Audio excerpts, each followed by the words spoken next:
will potentially default on loans in future, even though the company is not required to provide that information. If you would see that, what was the issue? The issue was they said, oh, ILF has happened. There was a default. Nobody knew a default has happened. The rating agencies rated it highly, whole host of things. The reality is defaults can happen through a domino effect. If one person doesn't roll over or agree to roll over a loan, which he has always been rolling over, then he suddenly says, I won't roll over. You pay up overnight, you pay 1,000 crores. You could result in a default situation.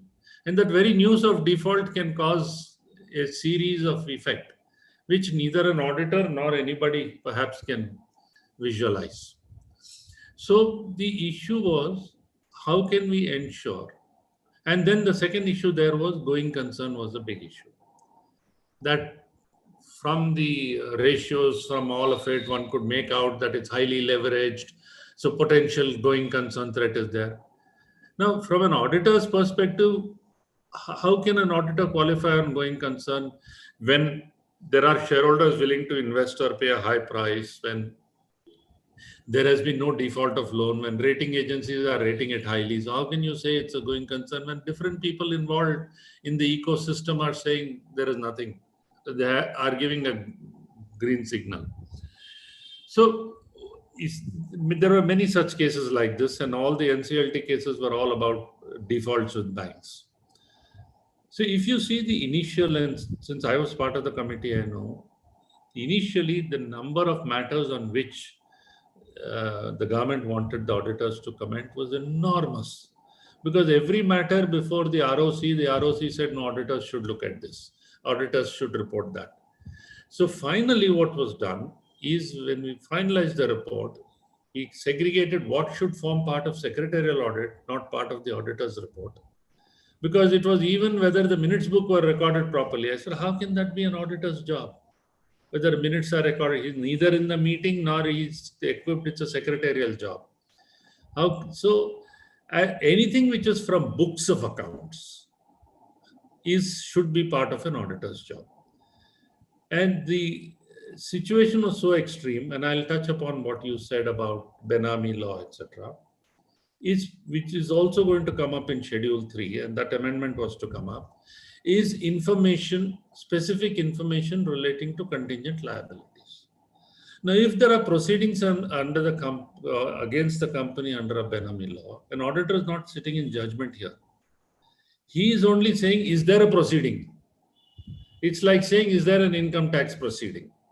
That's very useful information for a reader of the financial statements. Hey, there could be assets which are not in the books of the company or not in the name of the company, whichever way, whatever the Benami law requires. And again, that's a matter, there is a proceeding under that law. So he is not doing any additional audit work other than looking at contingent liabilities or looking at all other proceedings against the company, which under the auditing standards in relation to compliance with laws and regulations, he is supposed to also look at. So for us, it's sensationalized. Now, touching upon the subject of returns with banks, that became a huge issue, because you should have seen the ROCs or the regional directors of the ministry coming up and saying, look, these companies filed returns with the banks showing huge stocks. But when it came to the balance sheet as of 31st of March, either there are no stocks or suddenly the stocks have dropped. 29th of March, they filed a return with the bank, the huge stocks, maybe say 1,000 crores. Suddenly on 31st of March, for audited balance sheet, its stocks are only 100 crores. Why? God alone knows, but there are many reasons. And why you're not filing as of 31st of March, that is another issue. And so there was a divergence between what is filed with the banks and what is actually in the audit, in the books. So the simple thing they wanted to know is what you have filed with the banks, which is very useful information, because that's the security which the bank relies upon. And when you say a loan is secured, unsecured, whatever it is, there is a basis for that. Is that return in agreement with the books? There was a huge debate as to whether that return should be filed monthly, every month it should be verified, or can an auditor verify on a test basis, etc. Finally, I think if I recall right, it was said quarterly returns have to be low. Thank you. Thank you, sir. Officially, let's start first because the delegates have joined. Let's start Go ahead. first, then I'll take your opening remarks. No, Friends, don't take opening remarks. Already given. sir, friends, we have I P.R. don't Ramesh sir with us, the speakers. past president of Association of Corporate Advisors and Executives. I, as a convener of ACA CA Study Circle, welcome all of you. Let's start the session with the ICA motto song.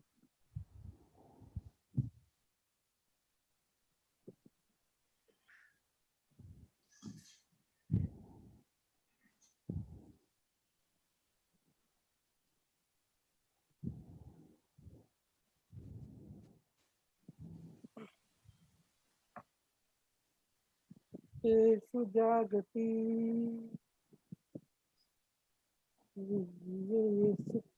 Sujagati Mamta Mamta Mamta Purusho Nimanaha Nimanaha.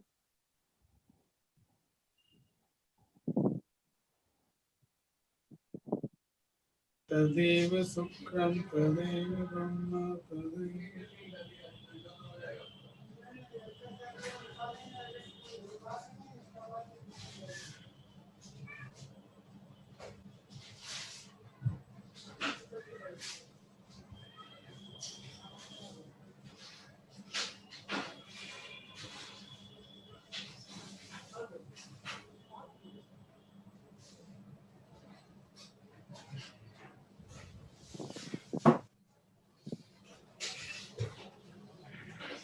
Thank you, friends.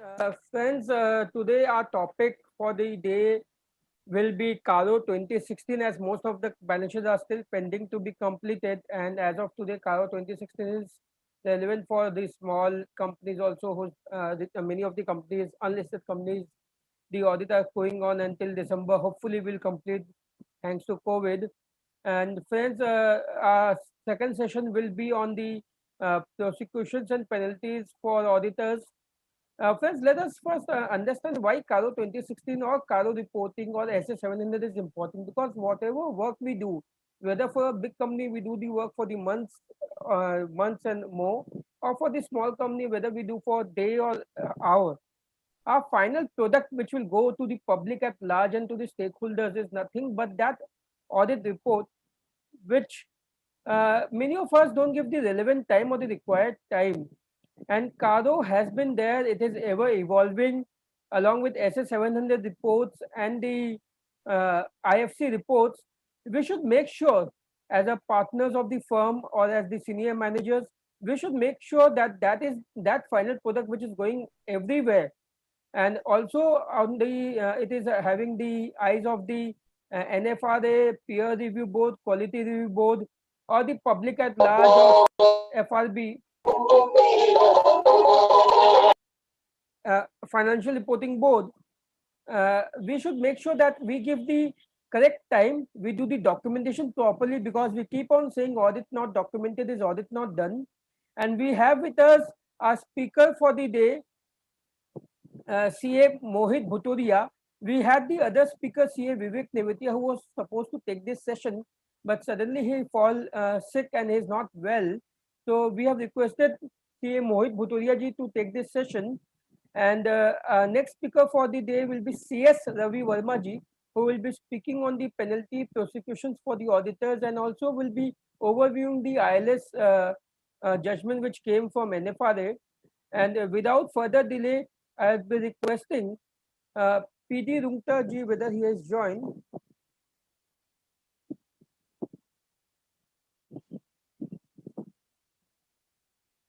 Okay, I'll be requesting Anup Sanghai ji, the president of Association of Corporate Advisors and Executives, to welcome Mohit ji and give a brief introduction of Mohit ji, and then we can start the session. Anup bhaiya. I welcome each and every participants out here at ACA Study Circle for a program on CARO 2016 to be taken by CA Mohit Bhutoria ji. Mohit Bhuteria ji is known to everyone. I don't have his profile in front of me, but I know CA Mohit Bhuteria ji quite often. He is partner in AC senior. He's a managing and senior partner in AC Bhuteria and Company. That is a very old firm. And Mohit ji is a very prolific speaker in across all the forums in and around Eastern India, and also now in virtual platform in many other cities also. So I believe the members and delegates of this forum must be knowing Mohit ji very well. Without taking your time, I requesting Mohit ji to kindly deliberate on the topic. One second, Anubhaiya, one second. Just to add on to Anubhaiya, Mohit ji is very instrumental in organizing this session also. And just to inform the friends that he stood first in Chartered Accountancy final exam in Eastern India. He is presently special invitee in Expert Advisory Committee of ICAI, New Delhi, and also in Audit and Assurance Standard Board for 2019. He is the member of Corporate Law and Corporate Governance Committee of ICAI for 2018, and is co-opted member of Capital Market Committee of Merchant Chambers. He is having various committee, and he is always there. He is always there giving his inputs with his practical experience. Mohit ji, we are very thankful to you to take this invitation at this short notice and accepting this request. Over to Mohit bhaiya. President of AC Anup ji, convener Vivek ji, other office bearers, esteemed dignitary present here, Mr. P.R. Ramesh, seniors in the profession, friends, I thank you opportunity given by AC to deliberate on CARO 2016.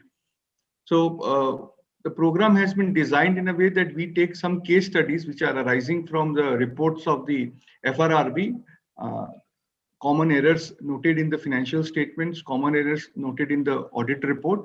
We'll dwell upon some of the case studies.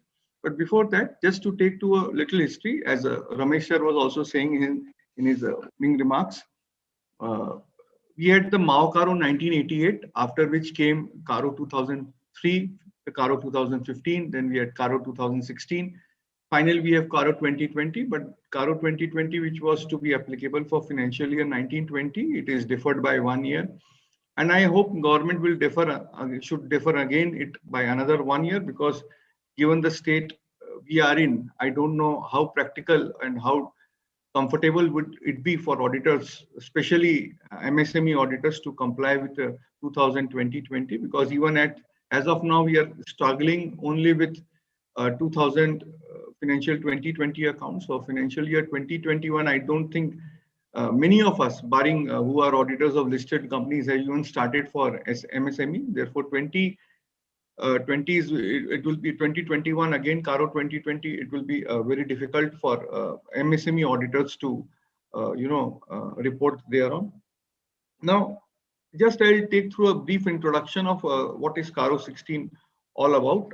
CARO 16 reporting stems from the requirement of section 143 subsection 11 of the Companies Act 2013. This is in addition to the report which we frame pursuant to standards on auditing SA 700, 705 and 706, as well as other reporting requirements contained in section 143 of the Companies Act 2013. Now, this order applies to a large number of companies, but the rule 2 stems out the extent of non-applicability. It does not apply to banking company, insurance company, section 8, section 25 companies. It does not apply to one-person company. It does not apply to small company. It does not also apply to a private limited company, which is not a holding or a subsidiary of a public company, having paid up capital and reserves not more than 1 crore as on the balance sheet date, and which does not have total borrowings exceeding 1 crore from bank or financial institution at any point of time during the year, and which does not have a total revenue as disclosed in Schedule 3, including revenue from discontinuing operations exceeding 10 crores during the financial year as per the financial statements. So one-person company, small company is okay. It also does not apply to the last category which I talked about, private limited company. This private limited company, first condition, there are 4 cumulative conditions. It should not be a subsidiary or a holding company of a public company. First condition. and all are cumulative conditions. Second, the paid up capital and reserves in surplus should not be more than 1 crore as at the last balance sheet date. This paid up capital includes both equity as well as preference shares. And when I talk of reserves in surplus, the debit balance in profit and loss account is netted off while we calculate the figure of reserves and surplus. Therefore, assuming a company has a paid up capital including preference of 5 crores and it is a negative balance in debit and profit and loss account of 4.5 crores and there is no other reserves, then the paid up capital and reserves will be 50 lakhs. Again, another condition is the total borrowing should not exceed 1 crore from any bank or financial institution at any point of time. Therefore, if we are doing for 1920, the total borrowings should not exceed 1 crore. Therefore, even for a single day, the borrowing cumulatively exceeds from, say, it has taken loan from 2 NBFCs, because NBFCs are also covered under financial institution for 50 lakhs or 60 lakhs on a given day, and that is squared up within, say, 1 week or within 1 month. Even that, then the threshold of 1 crore gets triggered, and therefore this condition not being satisfied, CARO becomes applicable. The total turnover, including the total revenue, including revenue from discontinued operation, does not exceed 10 crores. So these are the cumulative conditions. We must understand it is not per se that any one of the condition gets fulfilled, CARO does not apply. For a private company, which is not a holding or a subsidiary of a public company, cumulatively all conditions need to be fulfilled, and then only CARO will not be applicable. Now, what I have designed some case studies. So let us start with those case studies, and what we'll do when we discuss with these case studies, we'll also try to dwell upon some incidental issues which may arise in relation to that particular paragraph of the order. Now, let us take the first case study. The auditor has reported in one of the following ways while reporting on the fixed assets clause. The company has maintained reasonable record showing full particulars, including quantitative details and situation of fixed assets. So this was one of the comment of the auditor in the CARO. Another comment in a separate report, it was the company has generally maintained proper record showing full particulars including quantitative details and situation of fixed assets. Now, you see, generally what happens when we frame a CARO report, unless otherwise there is any change in the facts and circumstances of the case, normally we try to retain whatever we have stated in the last year and continue with that report. My humble request would be, while reporting on this CARO requirement, we should have a copy of this CARO order, the order hand in hand while we are reporting, because many a times what we see, we have to be very specific what we are asked for. Were we asked for whether the company has maintained reasonable records? Let us reproduce the requirement of CARO. The CARO asked whether the company is maintaining proper records showing full particulars including quantitative details and situation of fixed assets. The requirement is not to report on reasonable records, but what it is proper records. So there is a difference between reasonable and proper. The question is whether it was proper records, but the auditor has reported reasonable records. So to that extent, there is non-compliance of CARO reporting. Secondly, if we say the question is whether the company is maintaining proper records. Now, in the second point, if you see, the auditor is stated the company has generally maintained proper records showing full particulars, including quantitative details and situation of fixed assets. Now, he has stated generally. This means that the records are maintained proper in some cases. In some cases, it is not proper. Now, in case it is not proper in some cases, the extent to which the number of cases were not maintained properly, maybe it may be quantified, it should have been stated separately. So to that extent, it can be said that the requirement of CARO was ambiguous and it cannot be strictly in the requirements of clause 3(1)(a) of CARO 2016. So what I mean to say is that our reporting should be very specific. We should categorically answer what the issue, what the query is in, what the relevant requirement, whether relevant paragraph of CARO 2016 requires us to report upon. Now, let us take another sample, another few cases. Let us take the first case. As explained to us, fixed assets are physically verified by the management at reasonable intervals in a phased manner in accordance with the program of physical verification. Now, what is the requirement? The requirement is the 3(1)(b) of CARO says whether fixed assets have been physically verified by the management at reasonable intervals. Now, they are saying as explained to us. What does explain to us mean? So this means the auditor is merely relying upon the statement given by the management. The auditor cannot reproduce what the management says. Auditor has to carry out his independent inquiry and an independent verification. Therefore, the use of word as explained to us is not appropriate in this case. It suggests that the auditor has just relied upon the statement of the management without making any independent inquiries, without following any audit procedures. Now we see the second remark. We are informed that no material discrepancies were noticed on such verification. As informed, no material discrepancies were noticed on such verification.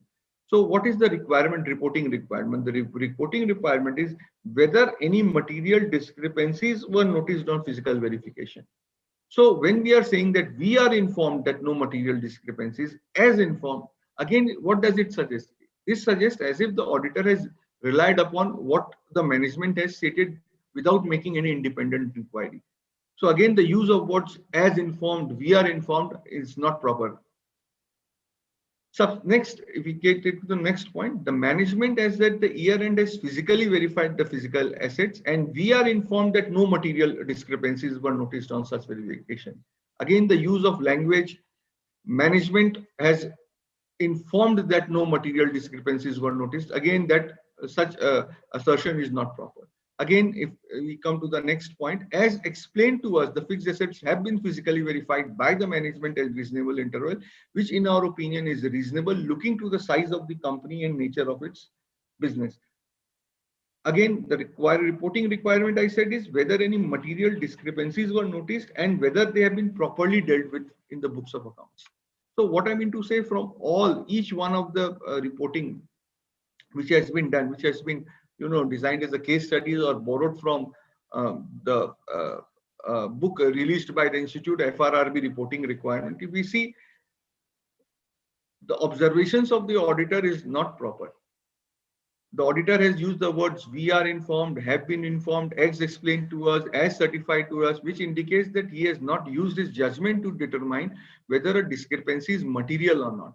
Keeping in view the requirement of the duty cast upon the auditor is to express an opinion whether discrepancies noticed is material or not. In reported cases, auditor do not appear to have exercised his judgment to report on this paragraph.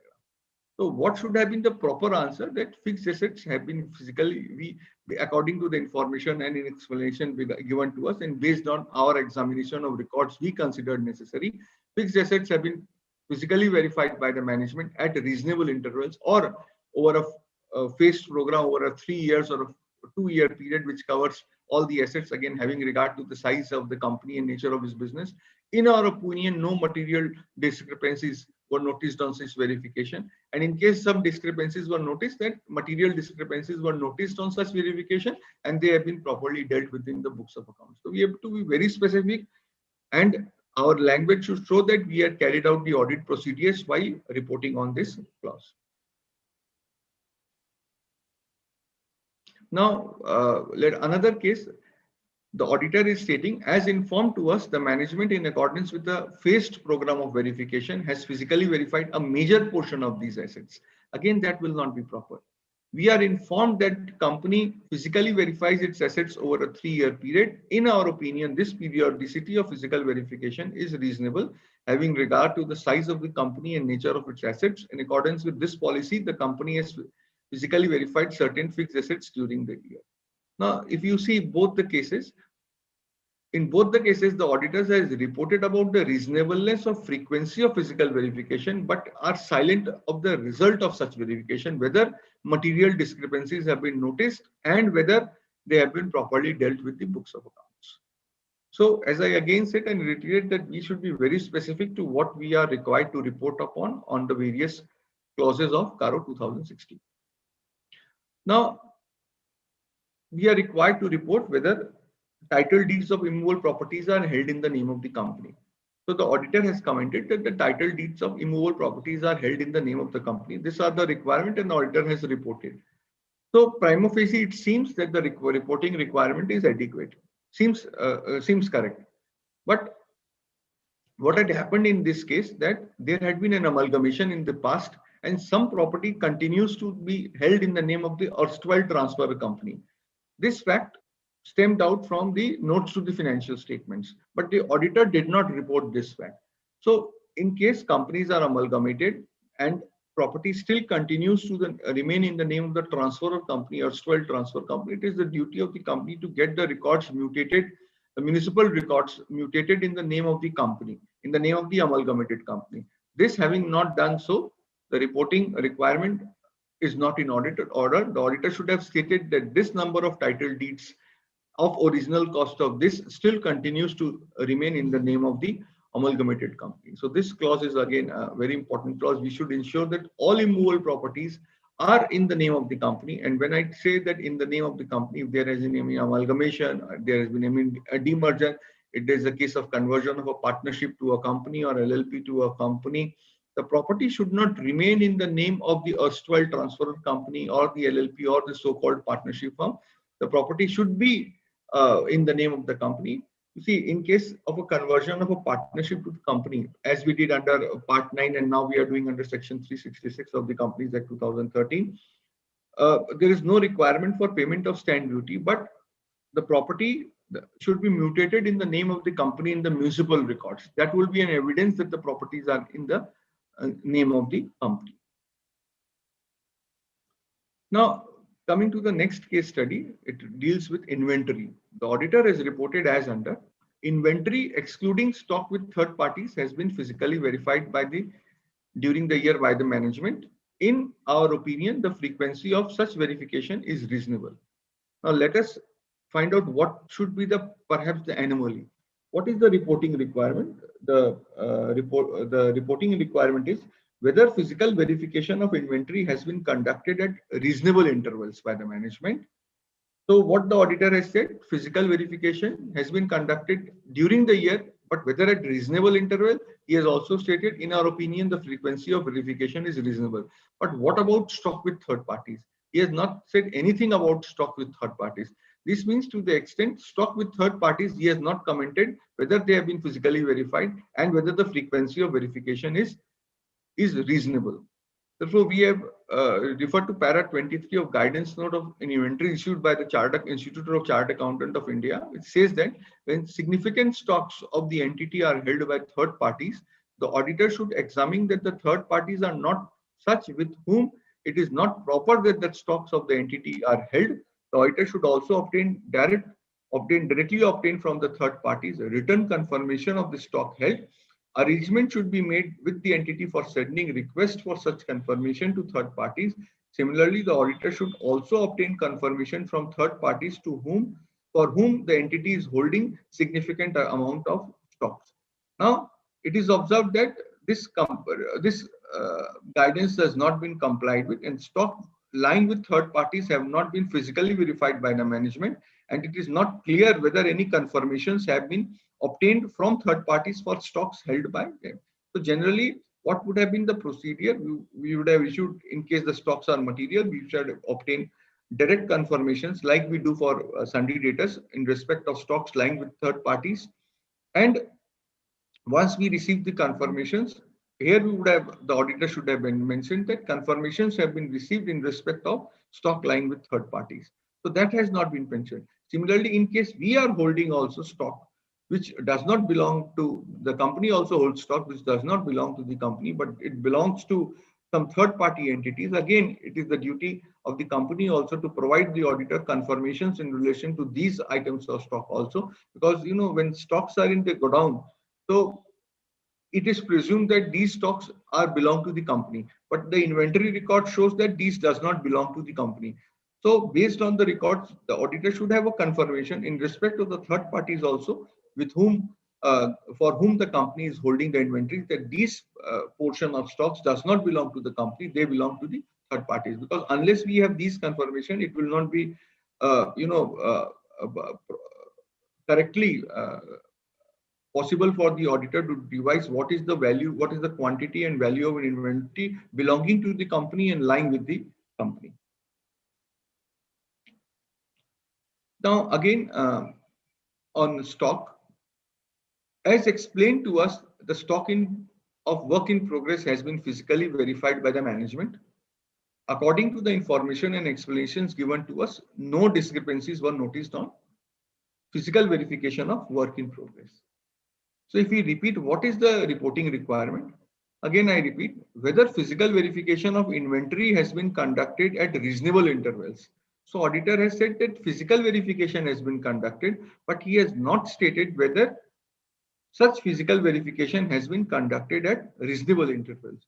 So at times we think that we have done all our job, we have all the records, we have seen that the management carried out physical verification at reasonable intervals. That is documented, but while reporting we omit to report. And at times, you see during the process of quality review, when we visit the auditor, and when such deficiency is found out, and when we inquire, it said that there was an unintended omission. Although the work was performed, many of us perform all the work, but while reporting or while designing working papers, making working papers, retaining working papers, we omit to record all what we have done in a proper way.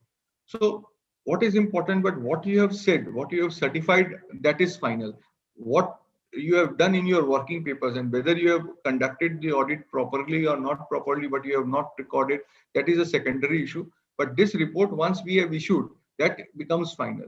So in this, once we have stated that we have not stated about the reasonability or otherwise of the physical verification, to that extent it would be inferred that the reporting requirement of para 3.2 of CARO has not been complied.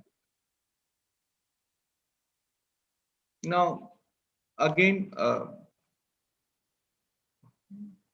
it is a similar instance that, as explained to us, physical, and this, in under this COVID 2020, this becomes of essence importance. Here the auditor is stating, as explained to us, inventories were physically verified by the management at reasonable intervals. As explained to us, no material discrepancies were noticed on physical verification of inventories as compared to book records. So if you see what the auditor is saying, as explained to us, inventories were physically verified by the management. As explained to us, no material discrepancies were noticed. So it is whose duty to ensure and be satisfied that the physical verification was carried out. It is the duty cast upon the auditor to satisfy himself that the physical verification of inventory has been done by the management. It is again his duty to find out whether any material discrepancies were noticed on such verification. But you know that from these cases, based on his reporting only based on the explanation provided by the management.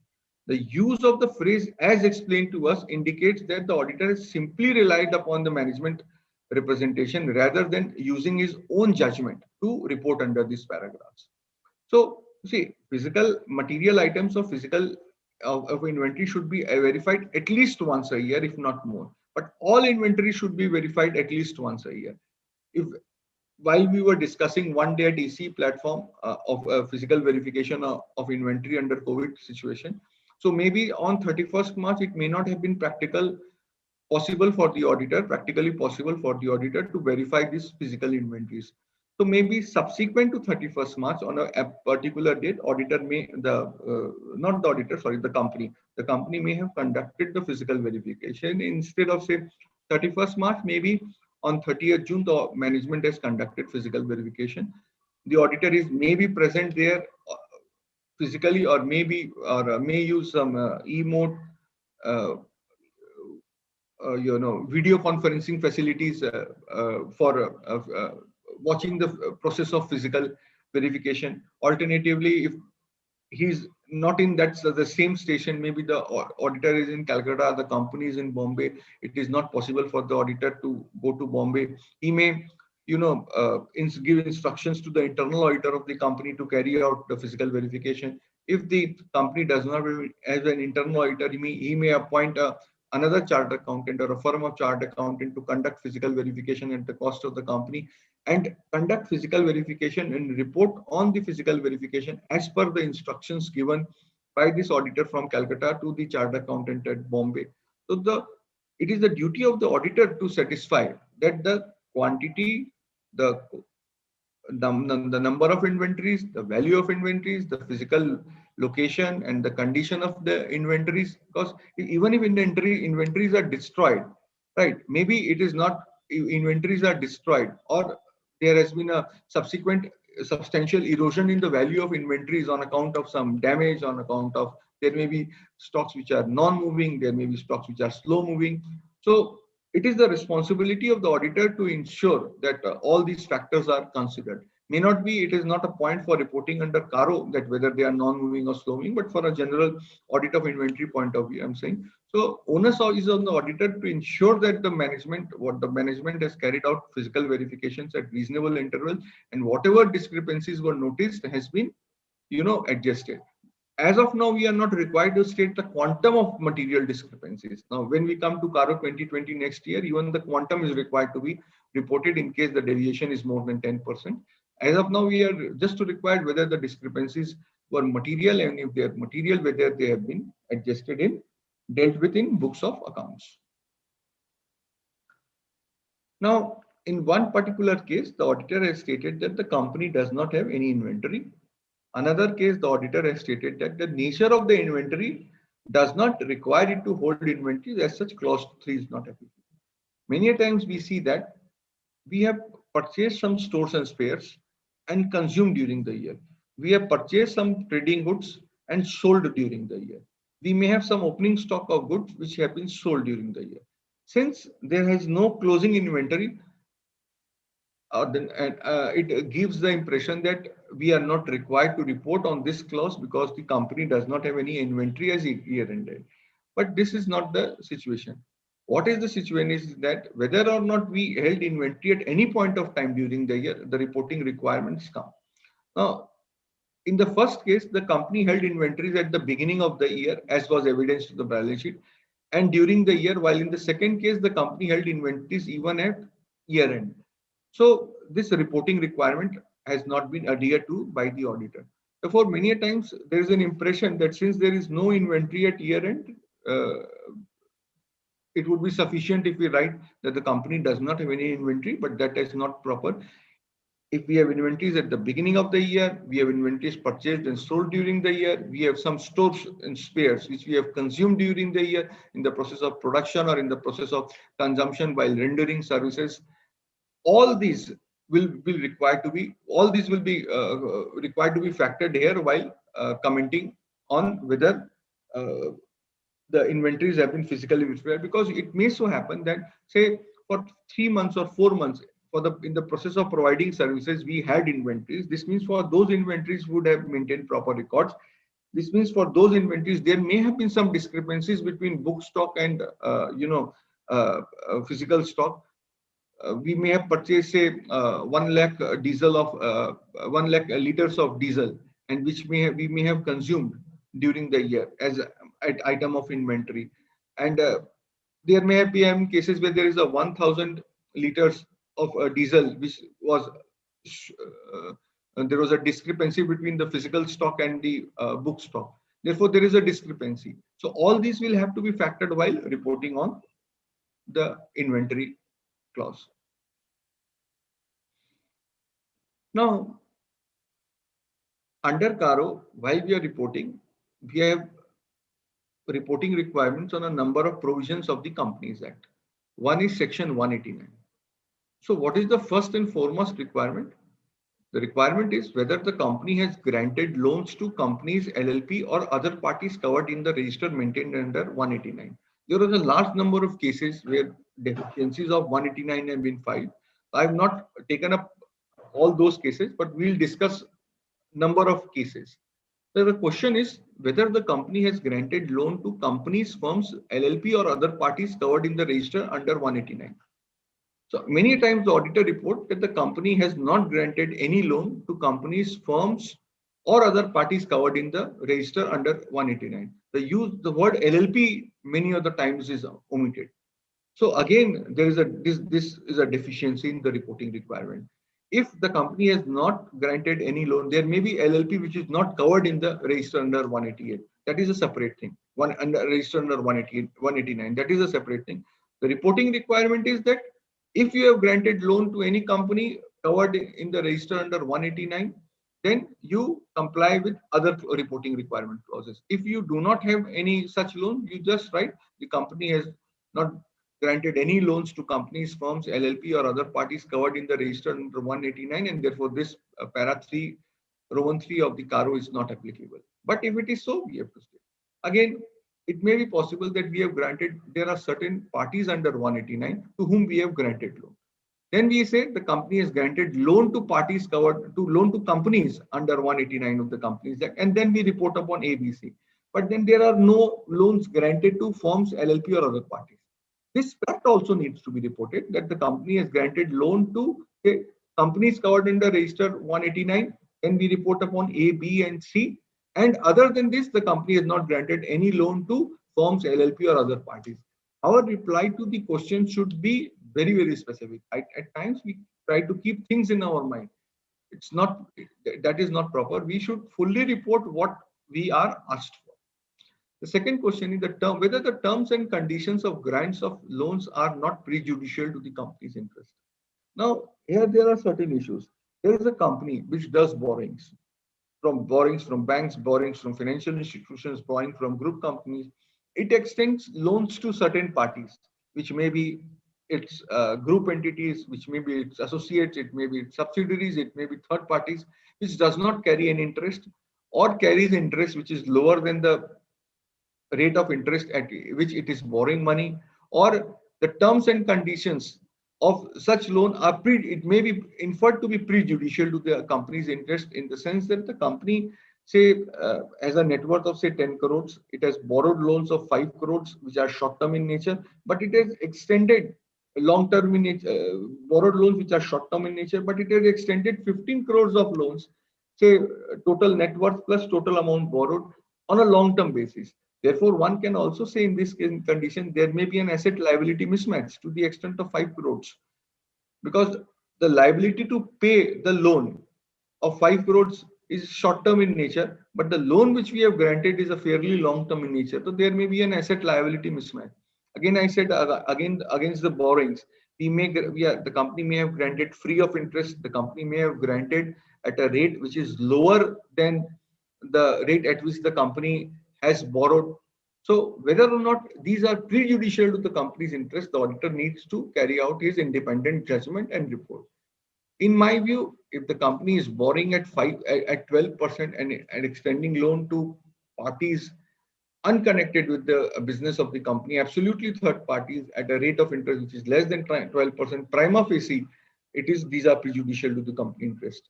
If the company has even if the company has its own fund and it is giving loans to again third parties unconnected to the business of the company, which are neither its subsidiaries nor its associates, one prima facie, it seems that these are cases of loans which are prejudicial to the interest of the company.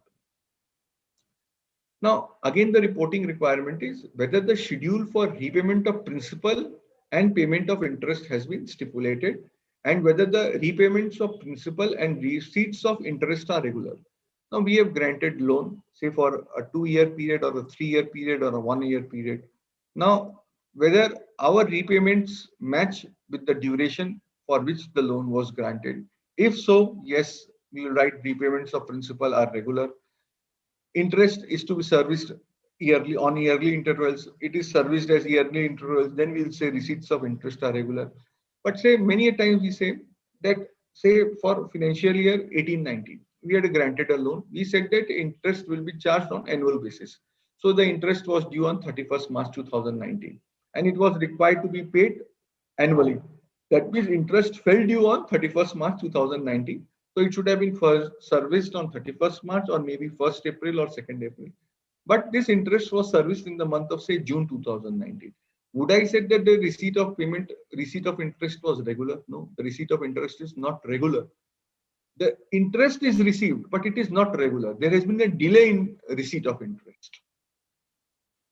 Another situation is that whether there is any overdue amount in respect of loans for more than 90 days and whether reasonable steps have been taken by the company for recovery of principal and interest. Now, what happens many a times, we found that the company has given loan, the party is not servicing the principal, nor servicing the interest. there is, we have sent, the company says that it is following up with the parties. So there are no records to that extent. Therefore, how do we conclude whether reasonable steps have been taken by the company for recovery? There must be tangible evidence which must be shown by the company to the auditor to state that reasonable steps have been taken for recovery. Now, let us say in financial year 1920, some principal was due, but it was not paid within the stipulated period. Interest was due, it was not stipulated within the paid within the stipulated period. The company said it is verbally following up with all the parties. Now, how does the auditor rely on this verbal assurance? Therefore, we should insist upon the company to provide documentary evidence that yes, you have taken steps, yes, you have letters given reminder letters.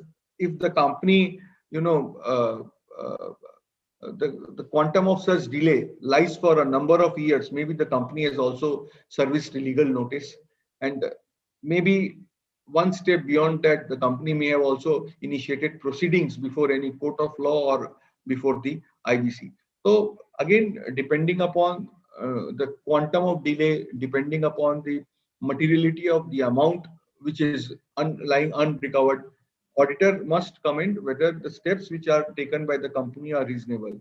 If a company is of, say, of the size of 20 crores, total asset size is 20 crores, it has granted loan to a party of 5 crores, and it is merely for, and this principal and interest are not serviced by this party for a number of years, 2 years, 3 years, 4 years down the line. This is a 25% of the total asset size, and the company is merely writings or merely issuing legal notices, and it is not taking any effective steps for a recovery other than by just writing letters and issuing legal notices. You may even tend to conclude that no, these steps are not regular, these steps are not reasonable, these are must and eyewash. Given that the IBC is not there, why you are not taking effective steps under IBC for recovering? Why, assuming it does not fall within that threshold of IBC, why you are not taking steps at alternate forum as well?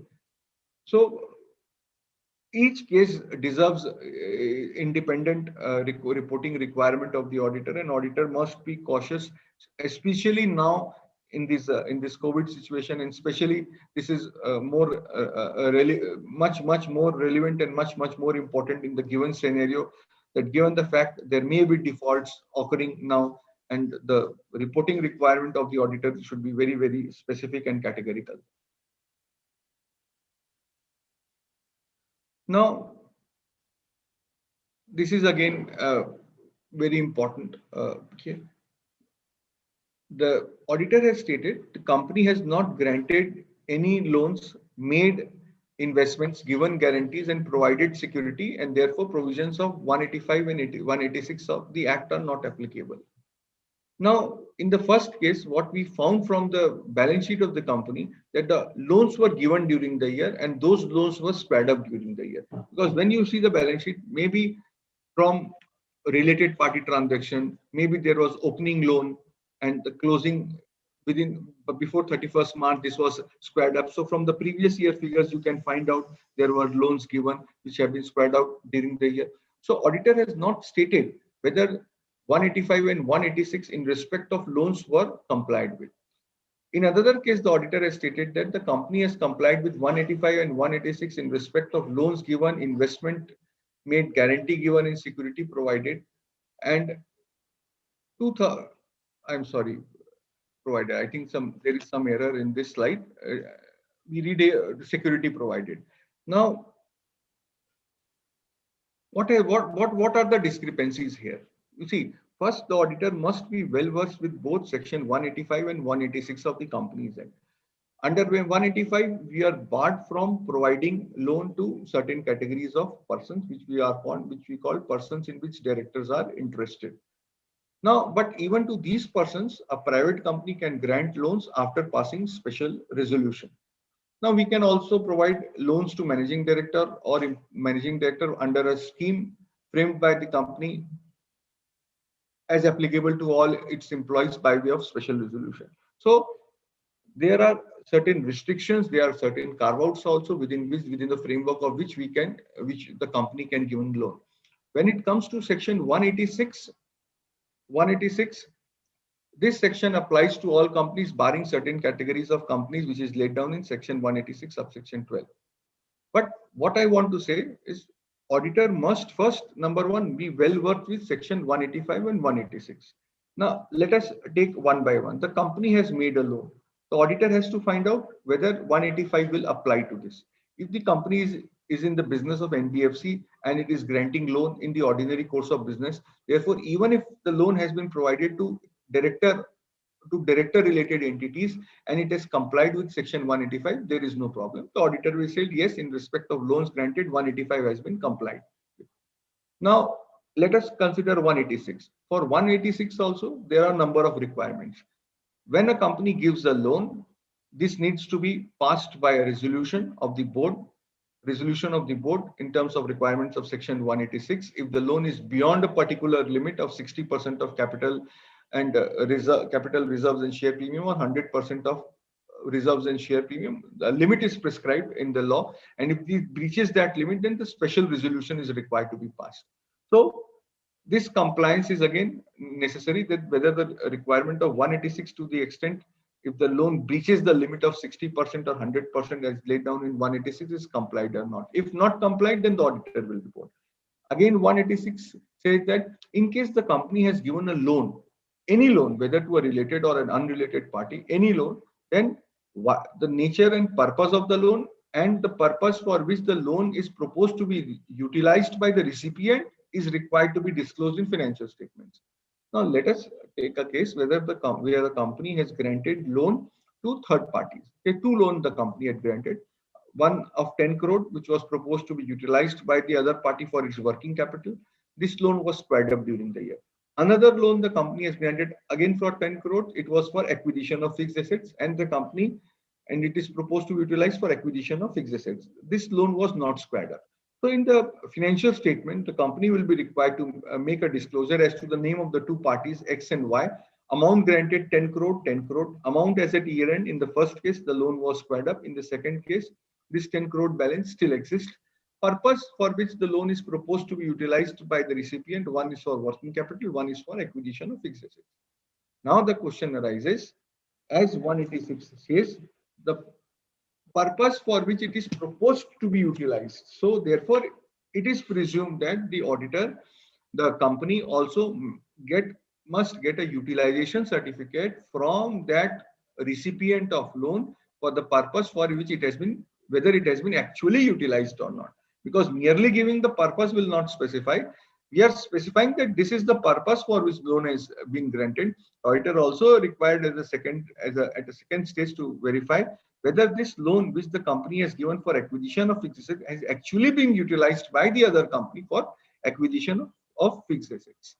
So this is as far as loan is concerned. Similarly, in respect of investments made, when it comes to investment, 185 does not have application. 186 has application because we have a limit within which if there is a breach, then the auditor is required to report.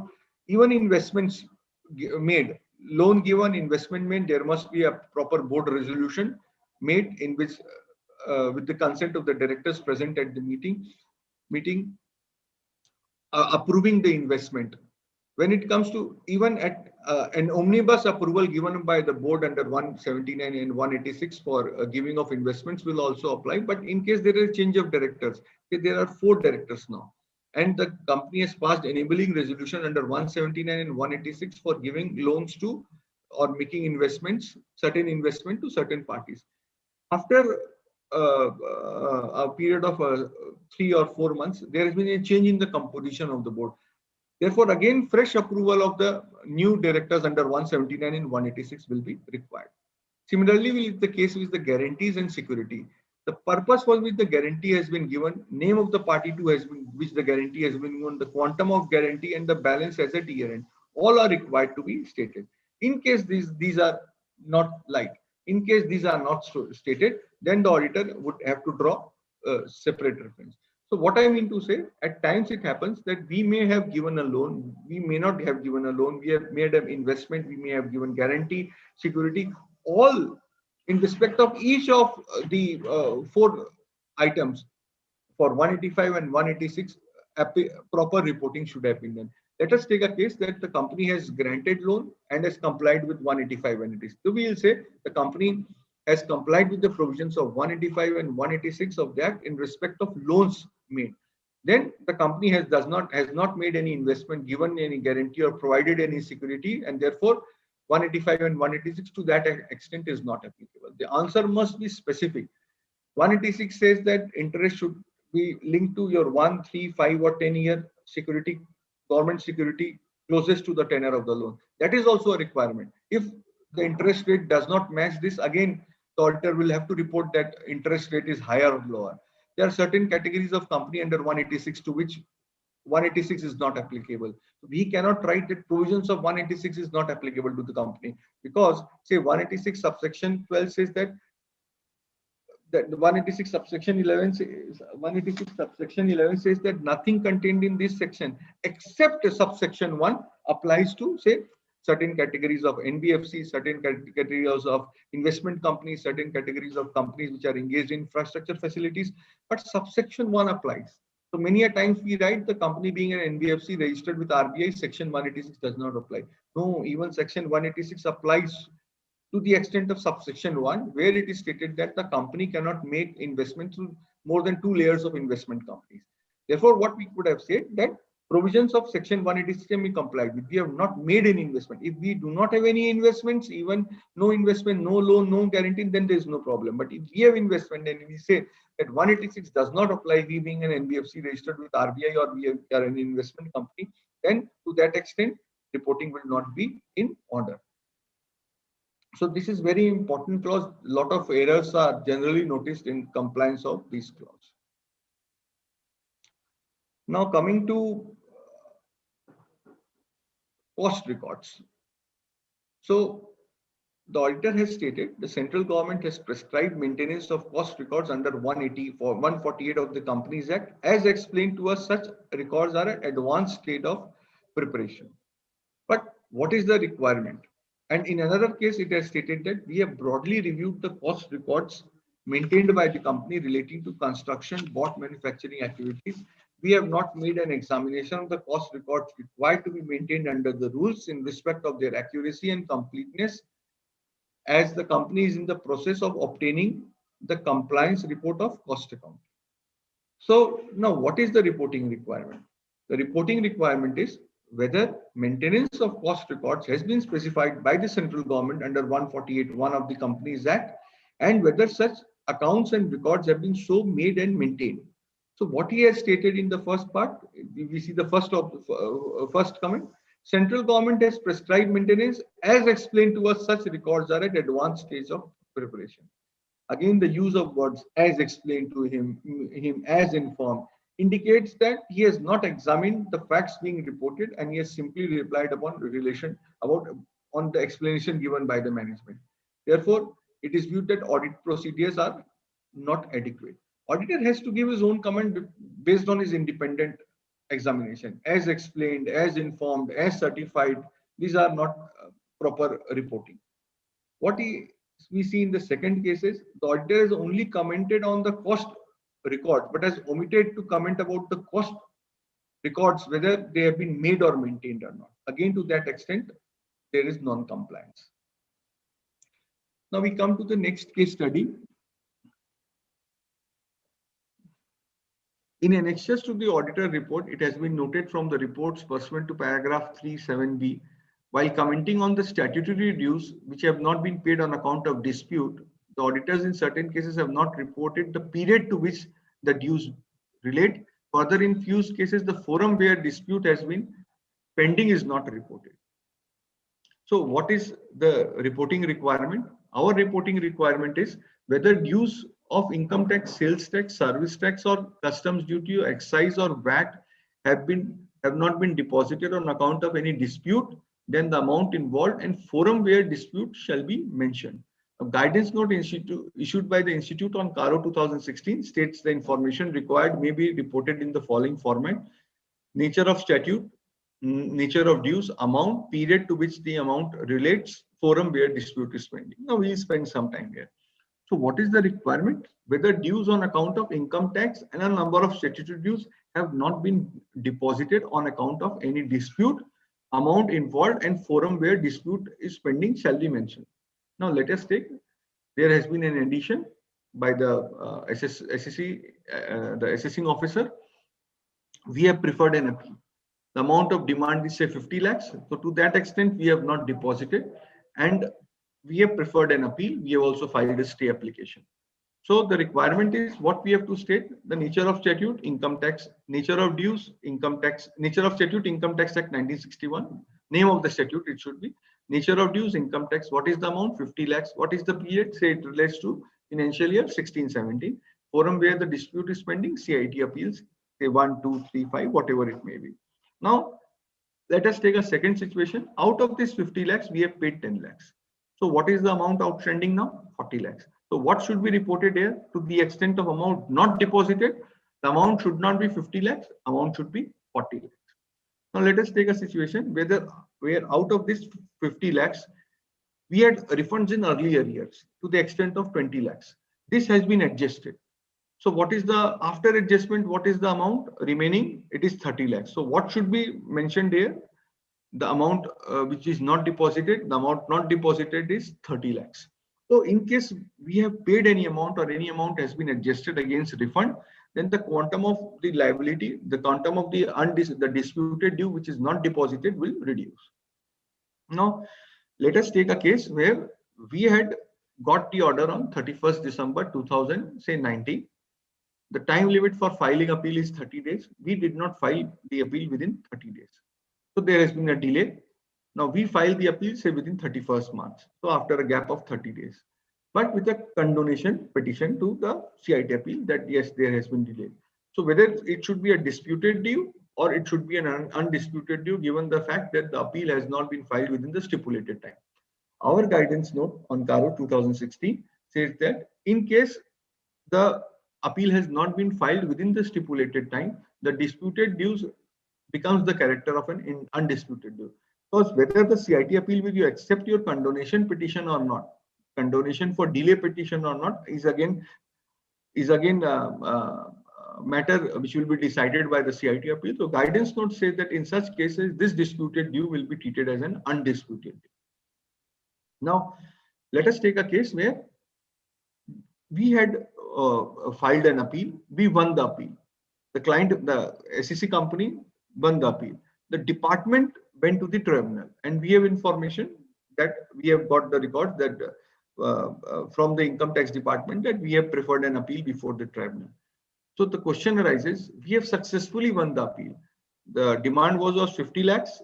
The addition was deleted, so there is no demand, but department went for a second appeal before the honorable tribunal. Whether it will require reporting under this clause or not. The guidance note issued by the institute says that in this case, again, it becomes a disputed due because this has been disputed not by the company, but this has been disputed by the department, income tax department. Therefore, where is the forum? Therefore, what is the amount? Again, it is 50 lakhs or whatever it may be after adjustment of amount we have paid or adjusted against refund. And what is the forum where such dispute is pending? The forum where the dispute is pending will become the income tax appellate tribunal. So whether we have preferred a appeal before appellate tribunal or High Court or Supreme Court, or whether the department has preferred appeal before the appellate tribunal, High Court or Supreme Court, dispute is there, whether we have prepared or whether the department has prepared. In both the cases, the reporting requirement will be there. So this is very, very important. Again, at times what we say that yes, there are dispute, or we are required to comment on income tax, sales tax, service tax, customs, excise, VAT, cess, everything. So in case a number of say service tax or customs or excise is not applicable, then what we, instead of reproducing all, we can say dues on account of income. There are no dues on account of income tax, sales tax, service tax, or customs, excise, or VAT which have not been deposited. Or we can say if only income tax, sales tax is applicable, customs, excise, is VAT are not applicable to our company. We can say that the provisions of service tax, customs, excise, or VAT are not applicable. Or we can even say that there are no dues on account of income tax, sales tax, service tax, customs, excise. When both, it should be specifically come out. We cannot say that since it was not applicable, therefore we have not reported anything. If anything is not applicable to you, you should state in the report that these laws, that VAT, excise, these are not applicable. Not stating would again lead to the impression or lead to the conclusion that you have not specifically reported on what all you are required to report upon. So it will be treated as an irregular reporting. Now, in pursuance of requirement of para 3.8, the auditor has reported in either of the following ways. The company has not defaulted in repayment of loans or borrowing to financial institution or bank. Now, what is the requirement of CARO? The requirement is whether the company has defaulted in repayment of loans or borrowings to financial institution, bank, government, or dues to debenture holders. If yes, the period and amount of default to be reported. In case of defaults to bank, financial institution, and government, lender-wise details to be provided. Now you see, the auditor has just stated the company has not defaulted in repayment of loans or borrowings to financial institution or bank.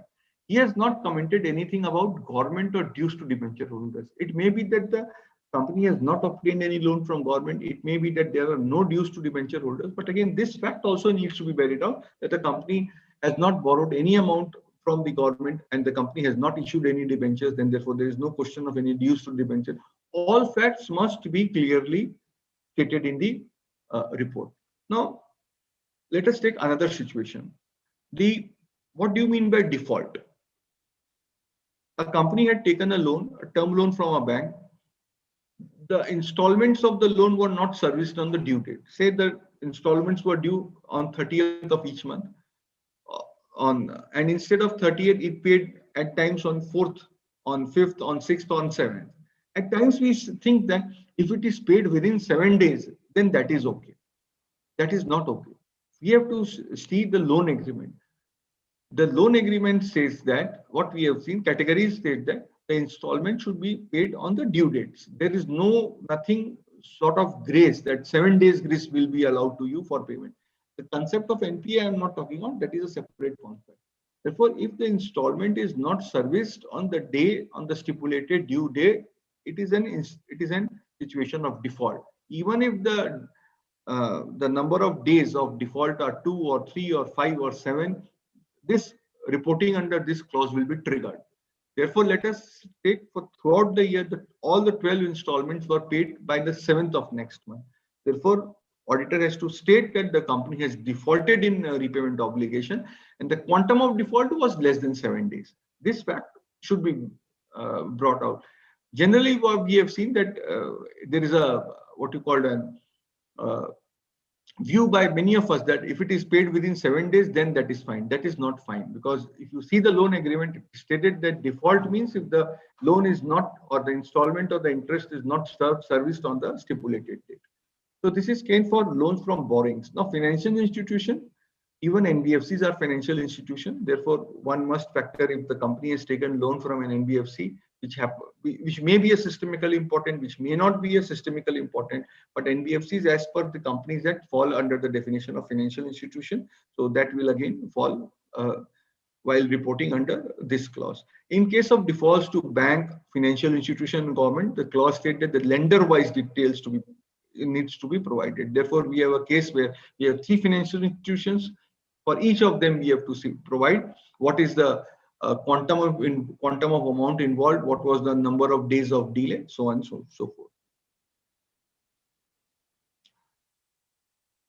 So now again, we coming back to those disputed dues. In one case, it is stated that undisputed dues being provident fund, income tax, service tax, works, contract tax, ESI have been regularly deposited in many cases with the appropriate authorities, except that there have been delay in payment of works contract tax in few cases. Now we will see the first point.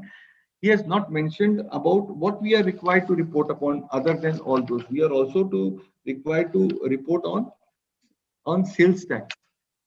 Here in the first point, sales tax is missing. we are also required to report on excise. Excise is missing. So in first instance, yes, the auditor has not stated anything about sales tax and excise. So even if it is not applicable, one could have stated that sales tax and excise are not applicable to the company. In the second case, again, the company is not regular in depositing with appropriate authorities undisputed dues such as PF, ESI, income tax, sales tax, customs, excise, and other material statutory dues applicable to it. Again, excise, he has stated excise, but he has not stated service tax. We come to the third point. It is stated that according to the information and explanations given to us, the company has generally depositing undisputed statutory dues with few delays, including PF, ESI, Investor Protection Fund, income tax, sales tax, wealth tax, blah, blah, blah, and other statutory dues with appropriate authorities. There have been significant delays in large number of cases. So what is the reporting requirement? We have to cover all dues. In case some dues are not applicable, it should be stated that these are not applicable to the company. Now, we can come to the next case study. The auditor has reported the company has not raised any monies by way of initial public offer or further public offer, including including debt instruments and term loans, and therefore para 3.9 of the order is not applicable. So what is the reporting requirement? The reporting requirement is whether money is raised by way of IPO or FPO, including debt and term loans, were applied for the purposes for which those are raised. Prima facie, it seems okay. It seems that the company has not raised any money by way of IPO or FPO or term loan, and therefore the auditor has stated that yes, it has not raised, but therefore it is not applicable. But what is important that what the we could find out from the financial report, from the financial statement, term loans were raised in the previous year, and in the previous year they were parked in fixed deposits and they were utilized in the current financial year. And in the current financial year, these term loans were actually utilized for the proposed purposes for which they were obtained. Therefore, it is not that only in year one the reporting requirement is there. Generally, it is said that in the year in which the term loan is obtained, this is the year of utilization and this is the year of reporting. It is not necessary. Maybe the term loan is obtained in year one, part is spent, part is not spent, it is pending to be spent, and it is kept in bank in a fixed deposit. In subsequent year, again, it is withdrawn from fixed deposit and it is utilized for the different purposes. So in the subsequent year, the auditor is also required to find out whether the term loan obtained in year one has been utilized in year two for the proposed purposes and accordingly report. Therefore, to that extent, it has not been complied with. We come to the last of the case studies. In pursuance of 313 of CARO, the auditor has reported as under: transactions with related parties are in compliance with 117 and 188 of the Companies Act where applicable, and the details have been disclosed in financial statement, etc., as required by applicable accounting standards. So, what is the reporting requirement? The reporting requirement is whether all transactions with related parties are in compliance with 177 and 188 where applicable, and details have been disclosed in financial statements, etc., as required by applicable accounting standard. Again, prima facie, it seems that yes, he has complied with, but he has not complied to this extent. This company was a private company. Therefore, section 177 is not applicable, but the auditor has stated that it is in compliance with 177. The correct reporting should have been that being a private company, 177 does not apply. Second, from note to financial statement, it can be inferred that in the notes to financial statement, the management, while giving details of related party transaction, have stated that there is no related party transaction as per AS 18. Now, when the management is stating that there is no related party transaction as per AS 18, and the auditor is also not commenting or qualifying that fact which the management has stated, then how can he state in the audit report that all details as disclosed in the financial statement as required by the applicable accounting standard had been disclosed? This means he has merely reported upon in a positive way whatever is required to report it without actually seeing whether there were related party transactions. You see, this reporting requirement has three layers. Number one, compliance with section 177, 188 in respect of related party transaction. So what are those related party transactions? Those are the related party transactions which are covered under with those related parties which falling under the ambit of section 2 clause 76 of the Companies Act. So here there are two aspects. Number one, the company has complied with related party transaction under 177 and 188, meaning those related party transactions which are covered with those related parties which fall within the ambit of 2 clause 76 of the Companies Act. The second one is the details has been disclosed in the financial statements as required by applicable accounting standards. So what is the applicable standard? AS 18. So again, AS 18, there are five categories of related parties as given in AS 18. With those related party, if there has been any related party transaction, in the first place, the scope is confined to 188, where there are around 6 transactions. But when it comes to AS 18, all related party transaction, any and every related party transaction, whether it is a loan, that is also covered when it comes to AS 18. It is a disclosure standard. But in the first aspect, 177 and 188, we are talking of a compliance or a regulatory requirement. Therefore, the auditor has to, ensure that he does not mix with 188, 177, and AS 18.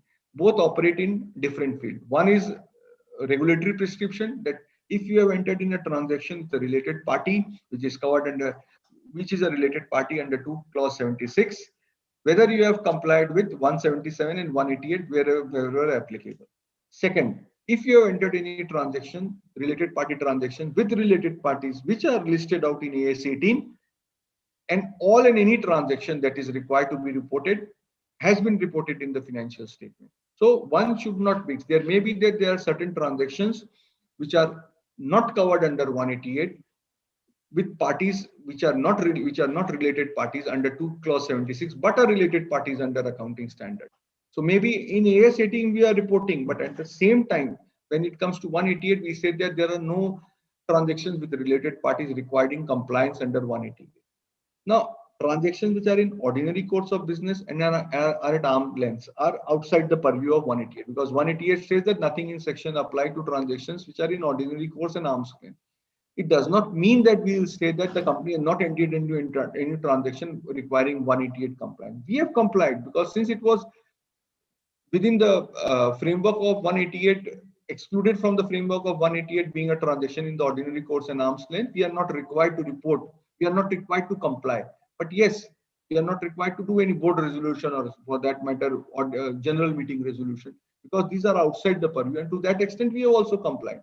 And since these were not required to be carried out through a board or through a general meeting, and these are transactions in the ordinary course and arm's length, then that is okay. But if a transaction is, say, not in the ordinary course of business, then it requires board approval. If it exceeds the prescribed threshold as laid down by the rules, then it requires shareholder approval by ordinary resolution. So all the facts must be, verified by the auditor independently, and then only auditor should comment. This is a very, very, a critical reporting requirement, and a very critical disclosure requirement also when it comes to AS 18.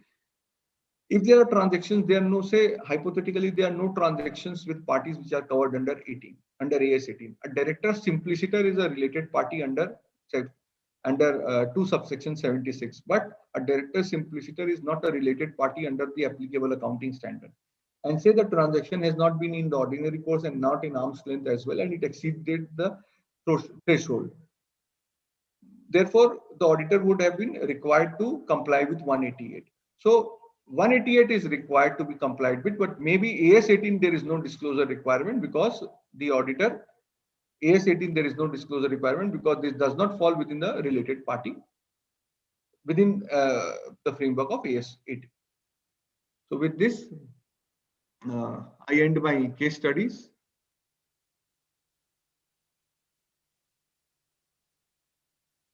So if there are any questions, I'll be happy to take them.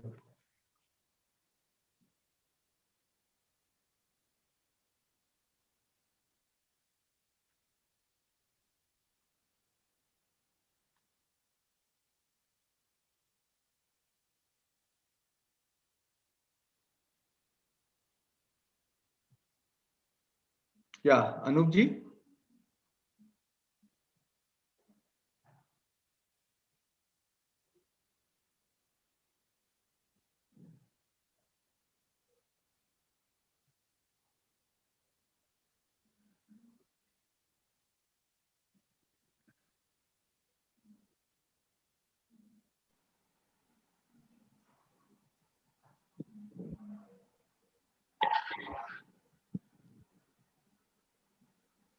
I think, Moiji, this is Hemant here. Yeah, I think yeah, Anupji is not here, I think. yeah. So I think there are no more questions. If there are any questions, I think the house is open. Anyone can post questions in the chat box. So there is one question from Mr. Shankar Lal Darpaji. Yeah. He says that during the financial year 1920, the name of the company has been changed, but the title deed of the immovable property is in the old name of the company. In such case, what would be our... No, a change of name cannot, one cannot say that merely there is a change of name. It will be said that the property is not held in the name of the company. The property continues to be held in the name of the company, maybe the old name of the company. That is in order. That is in order.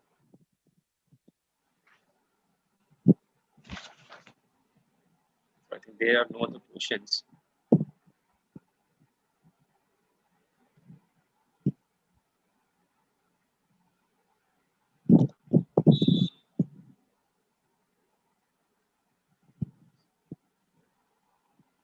So I think, Mohitji, I think then we can just end this session.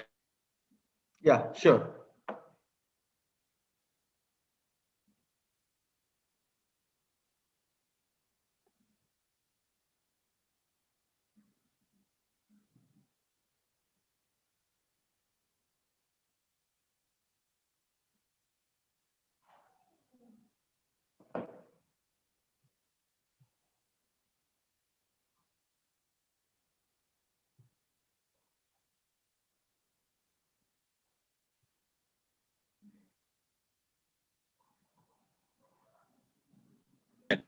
I think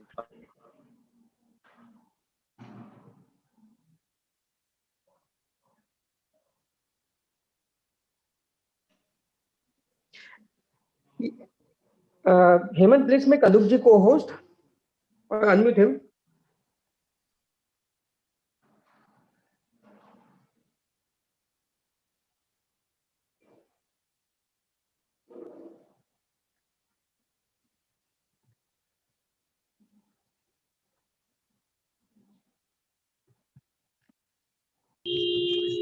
Mohitji, I am very much here since I was not a co-host, so therefore I could not unmute myself, and I am not able to tell anything. I was there right from the beginning actually, and I was hearing you.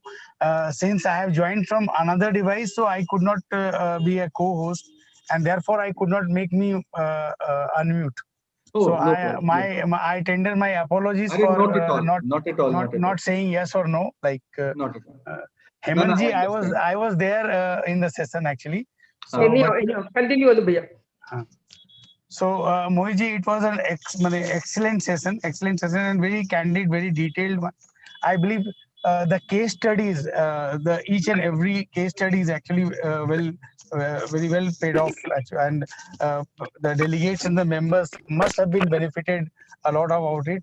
I am requesting our accounting committee co-chairman, CA Hemant Lakhotia, to please offer a formal vote of thanks to our speaker, CA Mohitji Buteria. Over to CA Hemantji Lakhotia. Hemant, please offer a vote of thanks to Mohitji.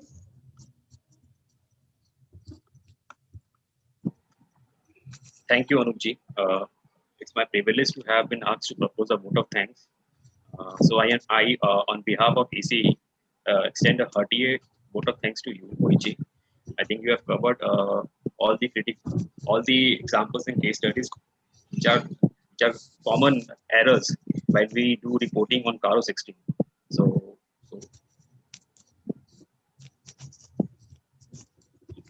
thank you once again for the knowledge for the session. Please allow me to share a digital momentum on this occasion.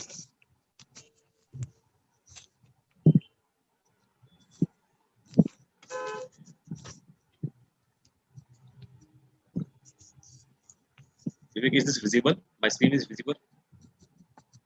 Hello. Now you are not. Your screen is not visible, 1 minute. Hemant. The e-memento to Mohitji is not visible.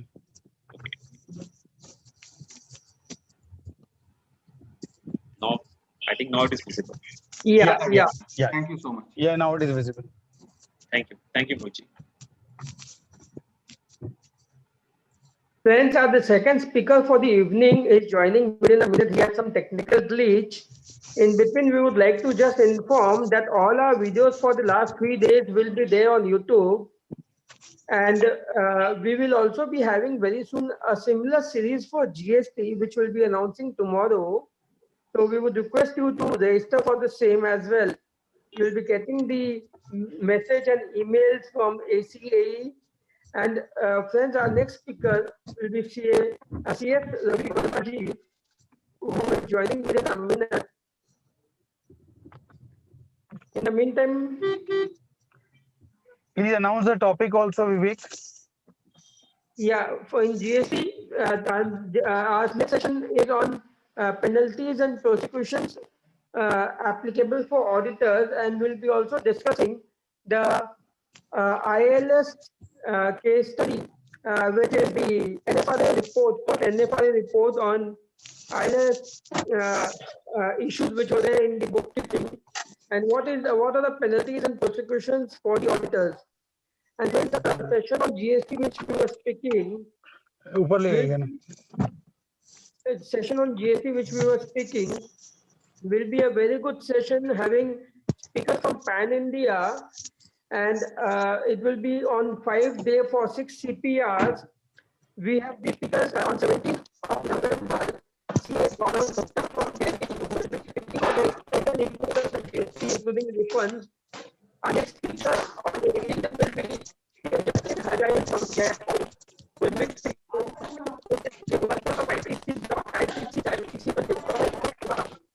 our third session will be on 19th of November. Our speaker for our fourth session will be on 20th of November. Our speaker will be from Delhi, will be speaking on next and component supply, mass contract and job work. And our final speaker will be on 21st of November. Will be speaking on invoice and returns with no cost changes. So that will be a very good session over a period of 5 days. So it is going to be very interesting, which will be starting at 5 p.m. sharp in the evening. This topic will cover litigation issues, recent judgments, and advanced ruling.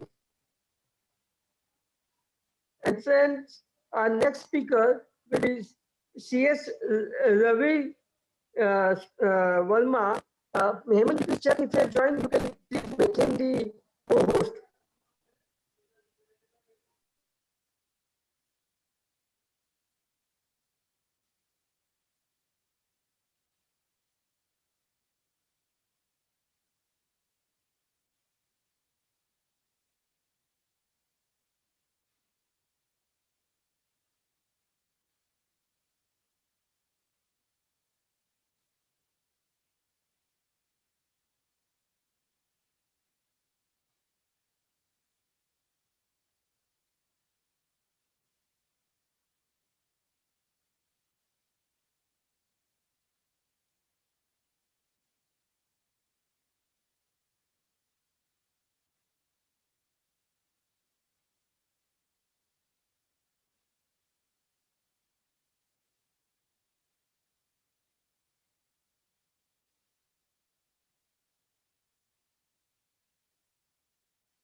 So, and our next speaker is Ravi Verma ji, who has joined us.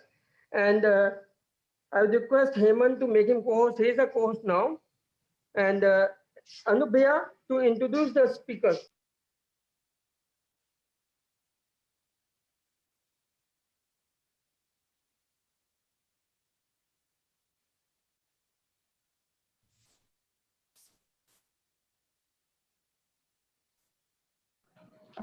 Hello, Ravi. Hi. Good evening. Hello, sir. Good evening.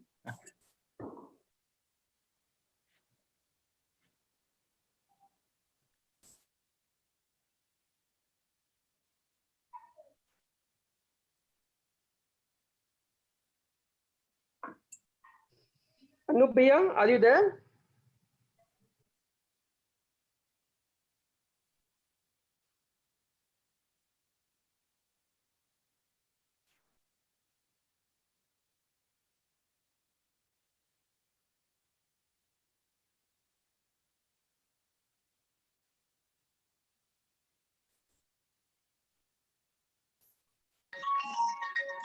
Am I audible, Vivek, now?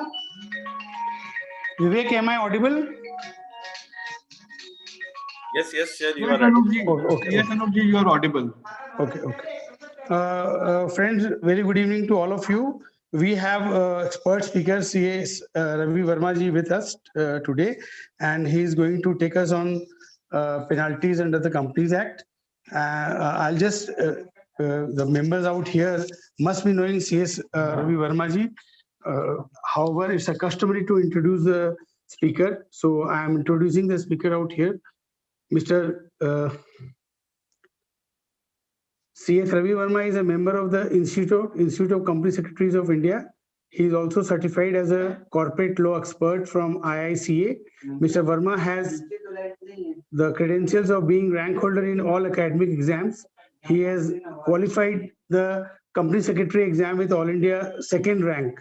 He is a regular speaker on various topics on corporate laws at various forums, including ICSI, ICAI, ICAI Cost, ACAE, CII, and business schools. He has authored many articles on corporate topics, and the articles were published in Chartered Secretary, EIRC, WIRC, NIRC bulletins, Taxman journals, etc. He was also a member of ICSI research committee formed for various for the review of rules and the Companies Act 2013 to recommend suggestions to MCA. He is presently serving on many of the committees of ICSI, EIRC, and various other corporate forums. Mr. Verma has worked with ITC Limited and is presently working as CS and Compliance Officer of Texmeco, Rail and Engineering Limited. May I request all of you to please join your hands in welcoming CS Ravi Verma ji. Please put your hands together for CS Ravi Verma ji. Over to CS Ravi Verma ji, sir, for your topic. Thank you, sir. Thank you for the wonderful introduction. And thanks to the entire ACA team for giving me this invitation. I know I'm just taking session after Mohit sir, so it will be very it becomes very difficult, but I'll try my best to keep it alive and interactive. And more so, I'm more happy because nobody is going to sleep, that I can be assured of. The reason being that my session may or may not be that interesting, but I am sure that everyone will be awake because it is more about all the penal provisions. So that I know, because of the penal provision, you all will be there to enjoy these sessions. So without deliberating, means without delaying further, let me take you to the one by one the penal provisions under the Act. As I was telling you about the penal provisions and a lot of penalty, let us be very clear, like whenever we look at the Act, the only thing that we notice is the penal amount. Be it like any provision, be it like the appointment, be it like our power and duties, be it like our discharging duties, etc. Everywhere there is a one thing, and that is all about the penalty, fine, and that too is never ending. It spreads. Like many of the provisions, you will notice it's like continuing default, which also a burdensome. Now, question comes when we discuss about the penalty. I'm sure that like anybody can confirm me through the chat box that they all can see the screen now, because I have shared the screen. Perfect, Ravi ji. Yes, Okay, visible. thank you. So when we discuss about the penal provision, when we discuss about the penalty fine, more so it's continuing one. More than the compliances, the worrisome situation is that even at times the ignorance of law may be there. At times there may be some technical delay, but still the penal provisions are there. And that too, it's no more like old Companies Act where 500,000 or 5,000 or 15,000 could be a maximum. Here, the maximum of the old act has become the minimum. So it starts from that and can range up to lakhs. That's a major concern. And more so, beside the penalty, there are certain provisions which have been recently introduced in this act to ensure that there are no fraudulent reporting, there are exactly fair reporting, etc. And thereby corresponding imprisonment. That means you can be behind the bars if there are something wrong. So these kind of a provision do raise a concern in the mind. So whenever we are discharging the duty, it's like when I talk about the auditor, our three principles are the one concerned with the powers. We should exercise our powers properly, and whatever the powers vested in the act, we should be aware of the same. Because at times we think that whether we have been empowered to do that or not, but be first, make yourself aware of the powers. Because as an auditor, like it's a responsibility, it's a moral responsibility the one should take, that yes, we should be aware of what exactly the act has given us. What are our duties? How I'm supposed to discharge it? So the second is duties. And the third one's come responsibility. Once you are aware of your powers, your exercisable powers, your authority, then exercise it or discharge it in a diligent manner. Once you are doing that, makes you a responsible auditor. Since past we have seen that as a journey of auditor, it is always very difficult because auditors are more like vigilant. They are considered as a watchdog, means of the company's affair. Whenever something going wrong, they need to be very aware, that they need to be vigilant, and then they need to make it blow fast. Like it has become more or less like a whistleblower. If you look at the fraud reporting, it's more or less like a whistle reporting. That whenever you come across a fraud in the company, when you have come across something wrong is going inside the company, is the duty of auditor to report it to the central government, to report it to the audit committee, as the case may be, depending on the threshold of the fraud. So these are the duties and powers and responsibility which we should be aware of, because it should be like we shouldn't make our journey traveling from the market watchdog, that from the regulatory watchdog towards the bloodhound. So that depends on us to protect ourselves and exercise our duties. Nonetheless, at the same time, I know there are people must be wondering at this moment, there are onerous provision too. Onerous provision in the sense, there are certain provisions which looks like a burdensome on us, which again forces us to think of that whether we are supposed to discharge all these and whether we are going to responsible for all this. Because recently we have seen a lot of cases where a lot of judgment have come, whether it's from the NCLT, whether it's have come from the neglect, whether it has come from the High Court or the Supreme Court. But yes, all the judgments have again made us more and more careful. So these are the things that I will care. First, I'll make to the move to directly, I'll keeping to the Companies Act provision, because we all know the auditing standards, the SA duties, accounting standard duties, and the responsibility and the CARO we have covered by the series of this AA initiative.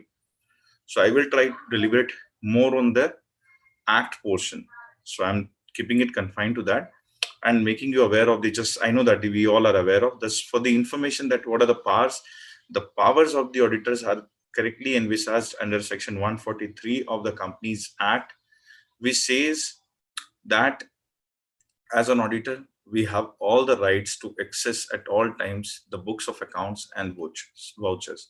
So that means while exercising our power in signing, in preparation of the financial statement, it is the duty of auditor it is, you can say, the auditor should be aware of that this power is with the auditor, that whenever he wants to have access to any books, whenever he wants to have any information sought from the officers of the company, he can have it.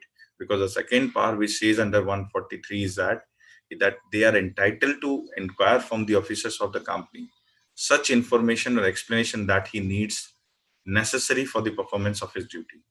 That means that power is also there. Like, these were the power which were earlier there.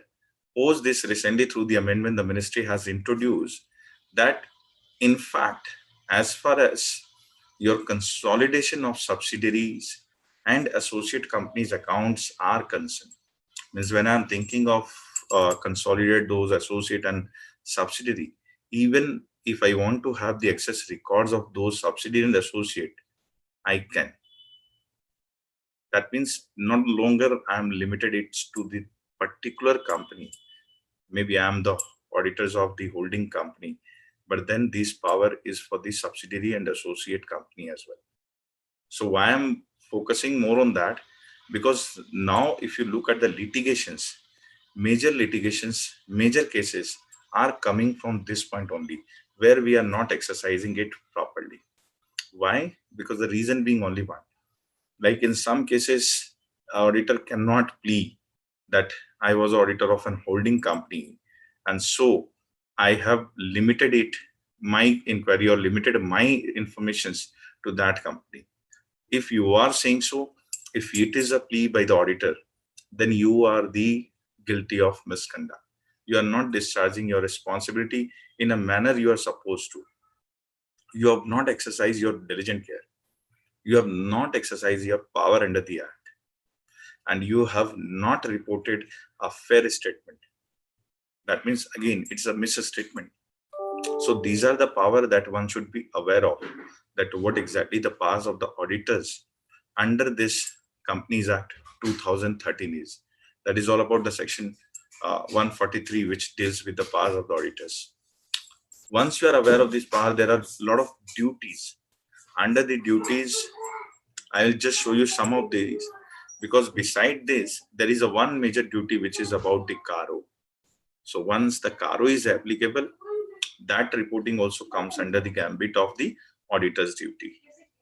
And auditor's duty has to be exercised diligently, because I said it is we that who will be the first whistleblower for a company's irregularity of affairs.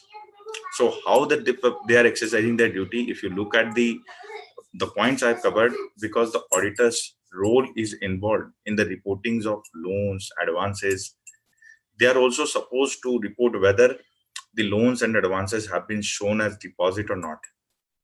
They are also supposed to report if, say, for example, there are some selling of shares which has been done at a lower price. So that is also the role of an auditor to report in the auditor's report. They also need to look into the accounts whether the personal expenses are booked in the revenue, etc. That is again a role of a auditor is. They are also supposed to report on the allotment. They are also supposed to report on the informations and whatever the information they have sought. Because under the power we have just gone through, that the auditor can ask for any informations. But now our job scope doesn't get into here, because you are an auditor. So auditor is supposed to not rely on the informations provided. It is also, he is also supposed to exercise his level of examination to verify that information, to confirm the veracity of that information. And that is what the job of an auditor is. So whatever the informations he has obtained, he need to ensure that these informations and explanations seems to be satisfactory to the auditor. Otherwise, if it is not, it is the auditor's duty again comes to report. Now, as an auditor, he is also supposed to keep a proper books of accounts. He is also, means the company's books of account, he also needs to report on that, whether the company has maintained it properly or not. That also is one of the duties of the auditors. Auditor another role is included in the disqualification of directors of the company. We all know under section 164(2), a director will be treated as a disqualified if that company has failed in filing its financial statement or the annual return for a continuous period of 3 years. So that disqualification he is also supposed to report. Now he is also supposed to report on the litigations, means major litigations pending against the company. The IFC is another area which he is supposed to report or he is supposed to cover. Then he is also required to cover for the provisions for material losses. Like if our AS permits, then that provision should be there.